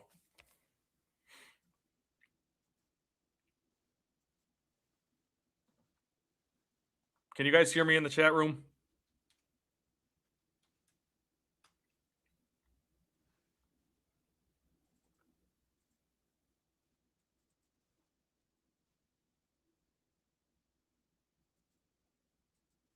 You can. Okay.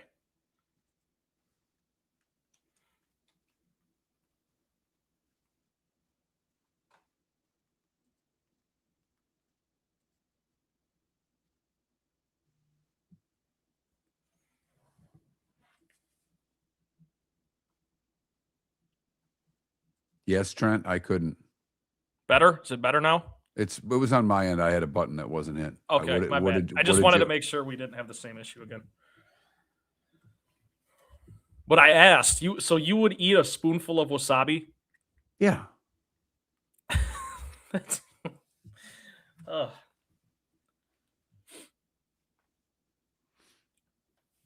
Is that a normal thing? I've never really heard of that. No, but I mean, I think my wife would eat it and it wouldn't even faze her. Really?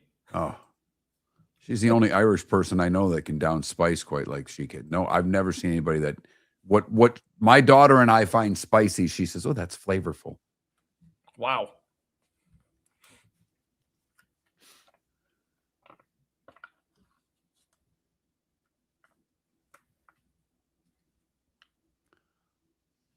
Way to take.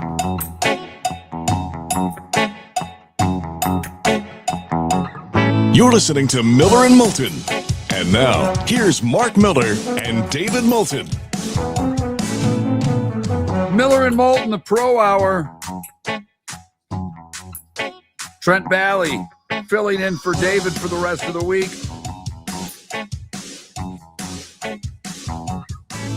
So, a couple of more things from the World Cup standpoint that I've now found. And this, look it, I want you to go to the British Open pub to watch if you're in Southwest Florida. I do. There are home for World Cup stuff. I may even make it. I may try. I'm not supposed to be around crowds. Doctor would yell at me, but we'll see. I may go take in a game.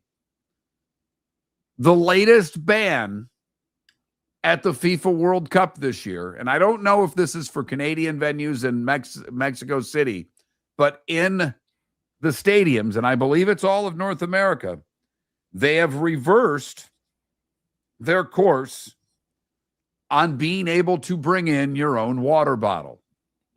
FIFA initially said you could bring in a plastic reusable water bottle. I get not allowing someone to bring their Stanley in, or, you know, my daughter has a metal water bottle that she uses for soccer because the water stays cold. I get saying that could be a projectile. Someone could get hurt. I get it. But you cannot bring in a plastic water bottle so they can gouge you and sell theirs. Duh. I can't believe they were even going to allow that in the first place. Well, for that exact reason. With what the prices are, and people, and not to mention people are traveling, and again, wherever they're traveling from, but you know, some of the European nations aren't going to be used to what is hot in the, I mean, these games are in Miami. It's hot. It's going to be hot in Boston. It's going to be hot in New York. It's the summer in the U.S. So that's a good point. That's a very good point. You know, the Central Americans will be used to it. Yeah, but I don't know if the rest of the world will. So that's interesting. The second thing, because one of the jokes that was put on X is, what's next? Are they going to ban sunscreen too? They might. And sell that. But the other the other thing that's going to play a part of this tournament, what happens in the summer across the United States where a lot of these games are being played, particularly in June? It's this thing called rain and thunderstorms. And FIFA basically has the same rules as my daughter has for her soccer games. If there's lightning within 8 miles of a stadium, essentially the alarm goes off. Players are taken to their dressing rooms and fans have to seek shelter inside the stadium. That's always enjoyable. 82,000 people in the concourse. It's a half-hour wait before the all clear. If during that 30 minutes there's another lightning strike, we reset the clock. It's 30 minutes past the last lightning strike, yes. And FIFA has not yet come up, apparently, with a system as to how and when they will cancel / postpone a game. So that sounds to me like they're going to do everything within their power to play the game on that day. What happens when we have a, I don't know, 3-hour lightning delay and we have all of these fans at the concourses of stadiums waiting for their teams to play? and they can't leave because they're not going to allow them to re-enter. I'm just telling you. It's going to be a lot of restlessness, a lot of ruthless fans. I really hope, Trent, that I'm wrong. But there are a lot of things that are leading me to believe that this World Cup is going to have its fair share of problems. Yeah, because that's going to happen at least once. That's not us being negative, it's us being realistic. Right. These games are being played outdoors during a rainy season in our country. That's just the bottom line. So let alone the heat, weather's going to be a factor in more ways than one. I think you're spot on about that. And I pray for the security teams at these venues. I mean, it's not true rainy season in Florida, but anybody think Miami is going to get away with not having a long weather delay for their games, for at least a game? So, look it, and it makes for from a television standpoint. I mean, come on. We've joked about those of us that are old enough to remember watching Braves baseball on the Superstation. It's how a lot of you got your first shot at the Andy Griffith Show during a rain delay of a Braves game. So I want this tournament to go off without a hitch. I want this thing to work very well for everybody involved. But realistically, this is already, between the ticket prices, between the train fiasco in New York, now water bottles, and they don't necessarily have a lightning they have a policy, but they don't really have a plan as to how long before they cancel a game and move it to the next day or whenever. Okay. That's the tricky part. And I will tell you this, though, one silver lining, because I'm always looking for one of those. Way to go, Trent. People have cell phones now, so they might not get as restless up in the concourse. They'll keep themselves entertained during that time. I think there'll be fewer fights. However, you also have, jack wagons like that kid that ran onto the court during the NBA Finals last night, who are going to try to go viral and do all this stupid stuff during this rain delay. So it's a tit for a tat, so to speak. So just these are the things that outside of the traditional sports we cover on this show, and the World Cup's around the corner. We're 7 days away from this sucker starting, right? I think it starts the 11th. So it starts a week from today. And I don't trust FIFA at all. I hope that the group stage is better than I think it will be. I agree with the email that I got. The knockout stage could be fantastic with 32 teams. Could be amazing. Yep. So I think that the tournament begins in the knockout stage. I don't think group is nearly what it was in the past. There doesn't appear to be anything close to a group of death. That bodes well for the U.S. They better not choke.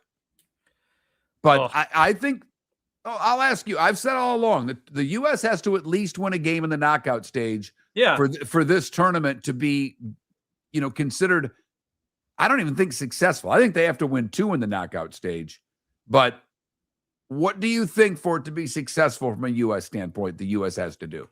2 wins in the knockout stage. Absolutely. Because based on what they did in 22 over in Qatar, right? Qatar. Yeah. I think it's pronounced that way. Whichever one you want to go with. We're going to give you the benefit of the doubt there.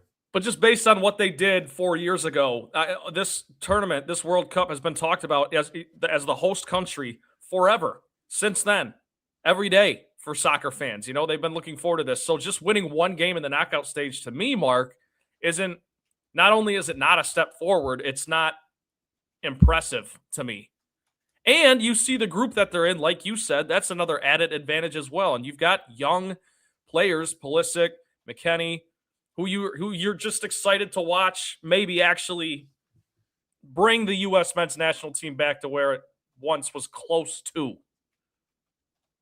I'd just like to bring it somewhere. 2010 is what I'm referring to. And 2014. Okay. We've had one good run in this tournament in the history of the country. So I would like to just see I literally be relevant, be one of the top 8 nations in the world. That's all I'm saying. Yeah. And I don't know if they can do that. I really don't. I think that's asking too much. I think they could do that. I think that's asking enough, and I think it's a realistic goal for the next decade. How's that?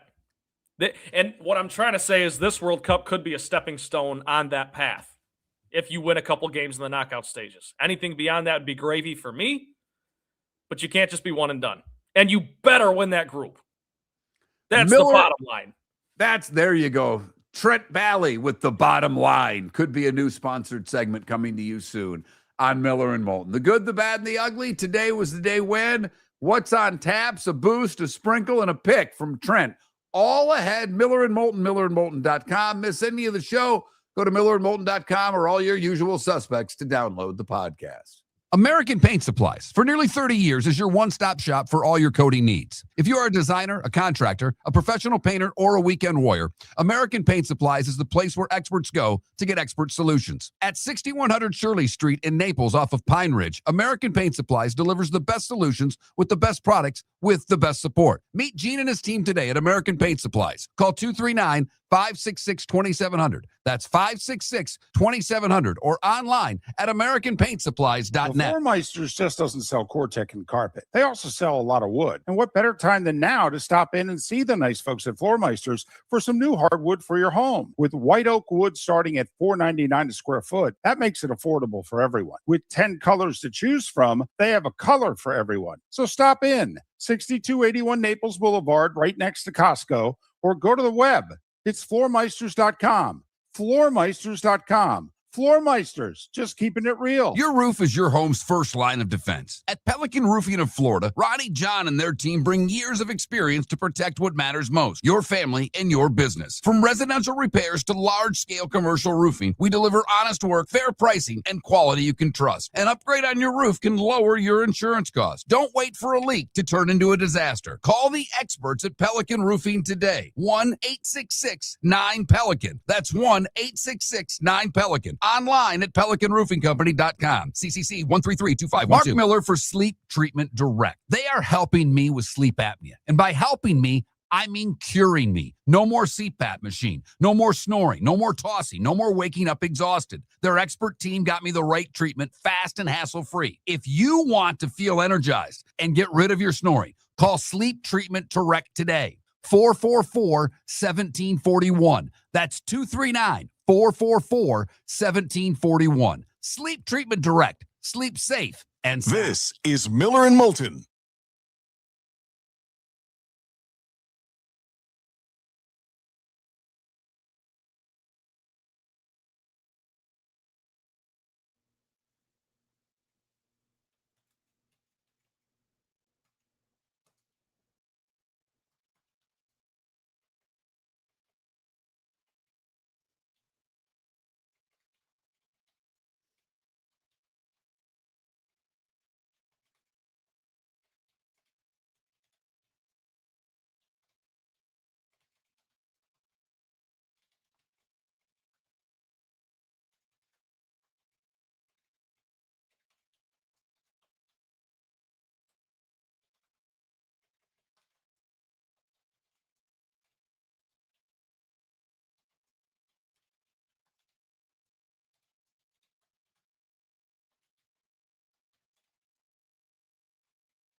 No idea what we've got on the show tomorrow, but I know we're going to have a great guest on Monday. Very excited about Monday. Me personally, I'm geeking out over it.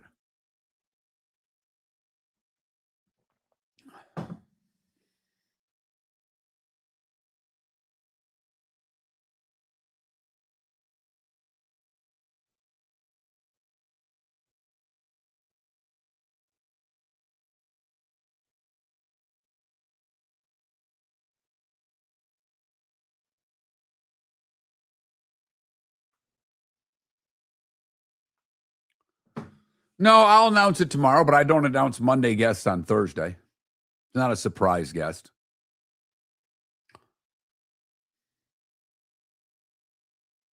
Have to wait and see who the other host is on Monday before I go that far.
You can hear me on YouTube. Well, that's good, because I was talking to people on YouTube.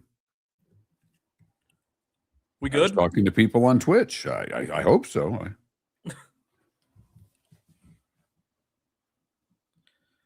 I think he might be behind because I was asking if Yeah, I know when you guys are listening on your own pace and comment in the Twitch chat room, we think it's real time. So it's a little confusing. It's not a little confusing. It's a lot confusing. But we appreciate you for being helpful. No, actually, I'm not being a jerk. I don't. If you're Okay. not listening live, you're not helping when you're typing things that you're listening to 5 minutes ago. No, that's not, Trent, that's not helpful at all. That's actually harmful. If you're catching up, I appreciate you listening, but you don't need to text me about something that happened 10 minutes ago on the show, because it's not helpful. Well, yeah, I guess it seems like there's a problem when there's not. So You're listening to Miller and Moulton. And now, here's Mark Miller and David Moulton. Miller and Moulton. Final segment of the day. I have no idea who's on the show tomorrow. I'm working on it. Working on a hockey guest. Working on a Tampa guest. Maybe a basketball guest. You know who we will probably have, and I've not reached out to him yet? I got to get a hold of Kurt Becker today. We'll have Kurt Becker on the show tomorrow. I can virtually guarantee that, to talk to Belmont. Trent, there's your homework. The Belmont Saturday. That's a horse race. Oh, I know what that is. All right. I watch 3 horse races a year, and it's the Kentucky Derby, the Preakness, and the Belmont. And the only reason I do that is shout out to my dad. He always made it a big deal growing up. Good for Donnie Bally. That's what I like to hear. Everyone's got to pick a horse. Everyone's got to watch. And, yeah, it's a lot of fun. Your dad witnessed my greatest comeback in sports. Well, second greatest. One was a hockey game. The other one was a high school tennis match in which we were down. We lost the first set and we're down 5-2, love 40, and came back and won. And your dad was a pretty good tennis player. He was watching, and we were really loud, and he laughed that we came back because he knew us and he didn't care who won. Right. He just thought it was funny as hell because we were loud and obnoxious while doing it. You got to love it. Trent's dad, there's a reason Trent's a good kid. His mom's a very nice lady. I've met his mom. I like his mom. I don't know her very well. I've known his dad forever. One of the best. Absolutely one of the best. It's that time again, nearing the end, but not quite there yet. Here's Mark Miller with Today Was the Day When. We start today in 1896. This Ford guy drove his first Ford through the streets of Detroit. How unusual must that have been? You're on horseback or you're walking around and some guy is driving what you don't even know what it is, a machine down the road. Yeah. That would have to freak you out. That would be like a modern day UFO, wouldn't it? Yeah, that's exactly what I would equate it to. You would be like, what the hell is this? And where'd this guy come from? Or the guy who had no idea what a drone was and some idiot's flying a drone over your neighborhood. That would have scared the hell out of you too. Yes, it would. Today in 1919, the 19th Amendment is added to the Constitution, granting women the right to vote, passed by Congress, sent to the states for ratification. The first Ryder Cup was today in 27. The U.S. pounded Great Britain. Walter Hagen was the American captain. Koufax threw his third no-no today in 64. Never to be repeated, and there's a reason why. Today in 1974 was 10-cent beer night in Cleveland. Oh, my goodness. Unruly fans stumbled onto the field and caused the Indians to forfeit the game to the Rangers with the score tied 5-5 in the ninth. Seattle, the Seahawks got their franchise today in 74. For whatever reason, I thought the Bucs and Seahawks got their franchise at the same time, but today the NFL grants a franchise to the Seahawks. In what has been called the gig that changed the world, today, at the Lesser Free Trade Hall in Manchester, England in 1976, the Sex Pistols played. There were apparently 40 people in the room that could hold hundreds. However, in the room, got to be a little bit of a music guy here. I'm going to geek out over this.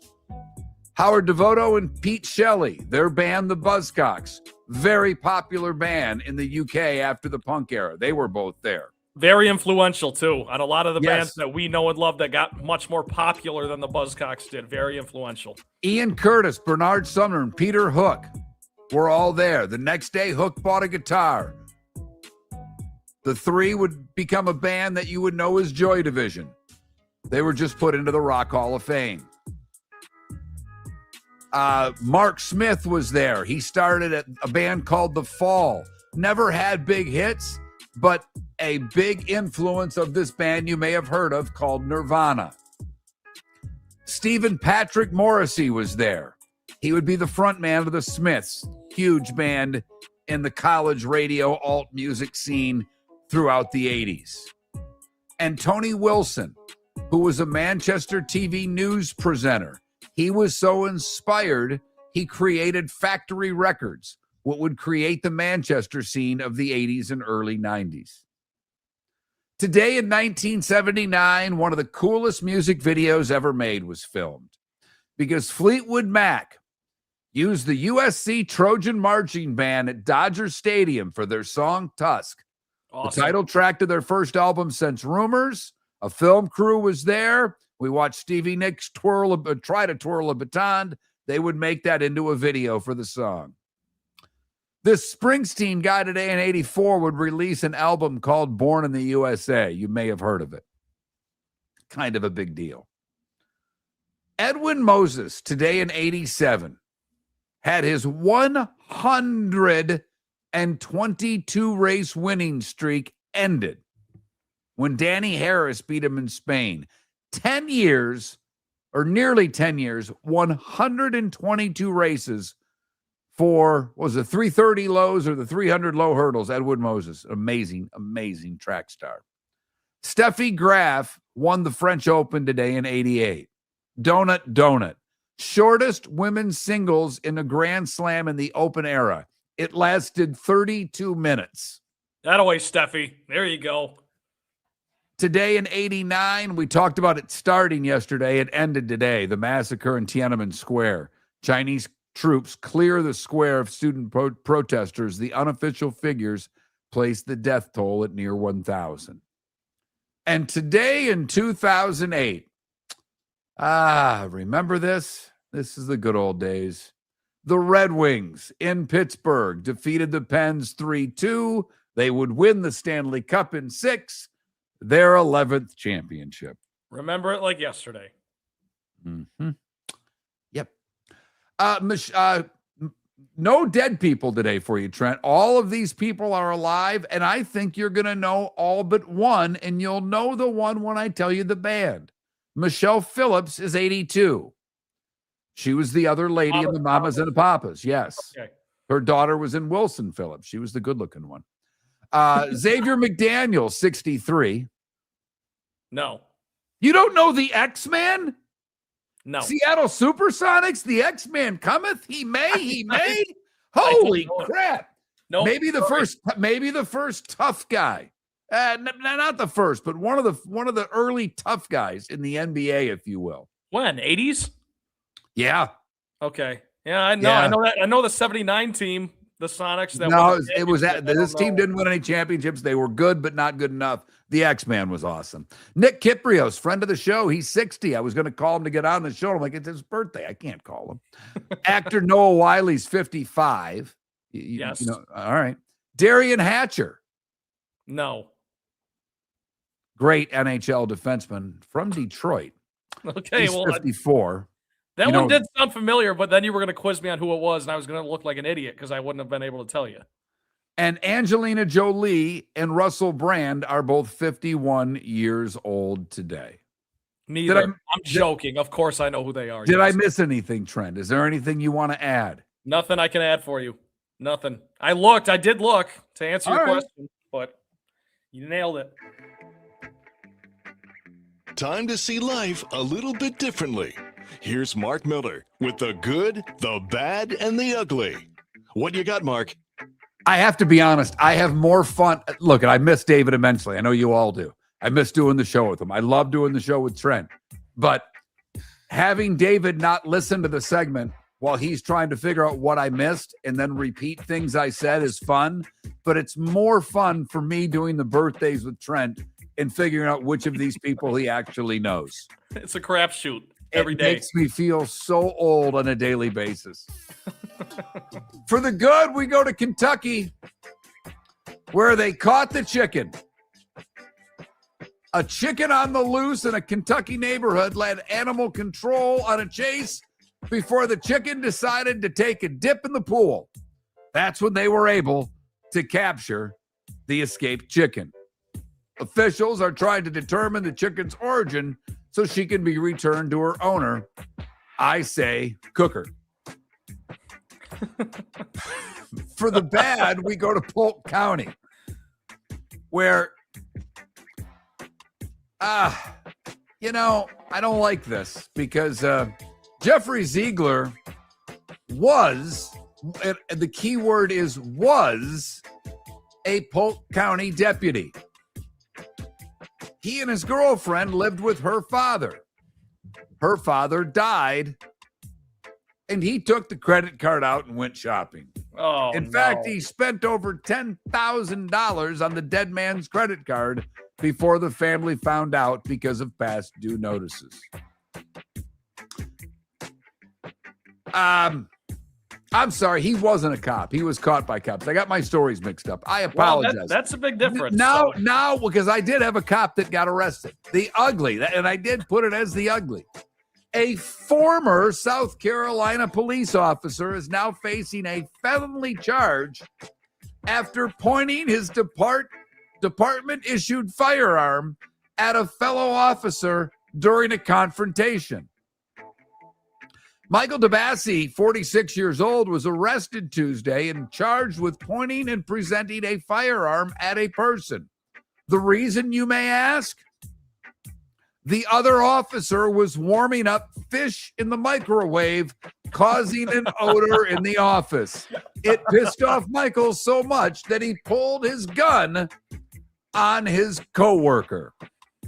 I must say, I don't think microwaving fish is worthy of getting a gun pulled on you, but I will say I think you should be allowed, if it's a man, to punch that person in the nose, and if it's a woman, well, you can't do anything physical, but maybe let the air out of all of her tires. There is nothing more disgusting than microwaving fish. You're right about that. That is Wasn't there a commercial about that one time? Yes. But people do it. Like my wife's coworker has done it. I actually believe my wife has done it. I'm like, don't ever do it in this house. Eat the damn. If you want to eat fish that you had the night before, eat it cold. Put it on some bread, make a sandwich, call it a day. I'm not saying you can't eat fish that was cooked the day before. You just can't reheat it in a microwave. Certain things you can't microwave. There are certain things, because certain things you can even put in the oven to reheat and not microwave them. Right. You know what? Get your air fryer out, people. That is the good, the bad, and the ugly on today, June the 4th. Brought to you by the Cape Coral Police Department, where they don't point guns at other officers, but they offer great pay, outstanding benefits, and overtime opportunities. For all information, capecops.com. capecops.com. All right, a bunch of... we finish up some series in baseball. We have some new ones. Padres and Phillies, bunch of getaway games. Padres and Phillies, Orioles and Red Sox, Guardians and Yankees, Giants and Brewers, all this afternoon. Jays and Braves, Royals and Twins, Athletics, Cubs, Pirates, Astros, Dodgers, Diamondbacks, all tonight. NHL, 8 o'clock, game 2. Carolina minus 165. Over under is small. It's 5.5. They're daring you to play the under in this game. They are absolutely daring you. Just had 9 goals. And okay, so also here's the thing, Mark. Which team right now between the two series do you think, if they went down 0-2, would be more likely to come back and win? I don't think either. I don't think either, but I think the more likely is Carolina. I mean, Vegas swept Colorado. They've won a bunch in a row here, too. They've won 7 in a row. I mean, we were talking about Carolina off the hop winning 8 in a row. Vegas has won 7 in a row. Mm-hmm. So, I mean, this is, we're kind of dismissing Vegas because they qualified for the playoffs late, but Torts, they're like 19-4 since Torts took over. I was going to say, I feel like qualifying late almost is offset when you bring in Torts 10 games before the season ends. You know what I mean? It's one of those weird things with hockey, one of those intangibles that if you're not a diehard fan, and I'm by no means am, it's hard to put your finger on what's the secret sauce for this team right now. So we have, I believe, a Russian against a Ukrainian in the first semifinal. The Russian, Andreev, she won the first set 6-1 against Kostyuk. They're in the second set early on serve, and it's really just 1-0. The second set with the qualifier to Wallenska, they play at 10-10, or I guess following this, against the gal who took down Swatek yesterday. The men's semis are tomorrow. Game 2 tonight, College Softball World Series. Texas looking to win the Natty. They won last night. And the Memorial underway at Jack's place, a threesome of Poston, Berger, and Taylor, the Canadian. They're all tied for the lead early. Jordan Spieth 1 under through 7. We'll recap game 2 of the Stanley Cup Finals. May talk a little Tampa sports tomorrow, and we'll get ready for game 2 of the NBA Finals. Miller and Moulton, Trent Bally filling in the rest of the week. Thanks for listening, everybody. The Floor Meisters just doesn't sell Core-Tech and carpet. They also sell a lot of wood. And what better time than now to stop in and see the nice folks at Floor Meisters for some new hardwood for your home. With white oak wood starting at $4.99 a square foot, that makes it affordable for everyone. With 10 colors to choose from, they have a color for everyone. So stop in, 6281 Naples Boulevard, right next to Costco, or go to the web. It's floormeisters.com. Floormeisters.com. Floor Meisters, just keeping it real. American Paint Supplies, for nearly 30 years, is your one-stop shop for all your coating needs. If you are a designer, a contractor, a professional painter, or a weekend warrior, American Paint Supplies is the place where experts go to get expert solutions. At 6100 Shirley Street in Naples off of Pine Ridge, American Paint Supplies delivers the best solutions with the best products with the best support. Meet Gene and his team today at American Paint Supplies. Call 239-566-2700. That's 566-2700, or online at AmericanPaintSupplies.net. No! This summer, there's only one place to experience the roar of the World Cup at the British Open Pub in Bonita Springs, your World Cup headquarters, where the team is bringing every match live, full sound on every TV across the patio, with daily food and drink specials from the opening match on June 11th through the final on July 19th. Catch the electric atmosphere for every England and USA match and all the matches in between at the British Open Pub, Bonita Springs, at the shops of Pelican Landing, where the World Cup comes alive. Your roof is your home's first line of defense. At Pelican Roofing of Florida, Ronnie John and their team bring years of experience to protect what matters most, your family and your business. From residential repairs to large-scale commercial roofing, we deliver honest work, fair pricing, and quality you can trust. An upgrade on your roof can lower your insurance costs. Don't wait for a leak to turn into a disaster. Call the experts at Pelican Roofing today. 1-866-9-PELICAN. That's 1-866-9-PELICAN. Online at PelicanRoofingCompany.com. CCC 1332512. Cape Coral Police Department is growing, and they want you to be a part of it. They're hiring new officers. Starting pay is between $74,000 and $90,000, depending on your experience. And with a $10,000 hiring bonus, you can be making $100,000. Enjoy paid holidays, off-duty details, plenty of OT opportunities. They're also hiring dispatchers and professional staff. So go to CapeCops.com. CapeCops.com. Be brave, be best, be Cape. Mark Miller for Sleep Treatment Direct. They are helping me with sleep apnea. And by helping me, I mean curing me. No more CPAP machine. No more snoring. No more tossing. No more waking up exhausted. Their expert team got me the right treatment, fast and hassle-free. If you want to feel energized and get rid of your snoring, call Sleep Treatment Direct today. 444-1741. That's 239-444-1741. Sleep Treatment Direct. Sleep safe and sound. This is Miller and Moulton. Think of myself as a man of faith. As there's a drive in a deep left field by Castellanos, it will be a home run. And so that'll make it a 4-0 ball game.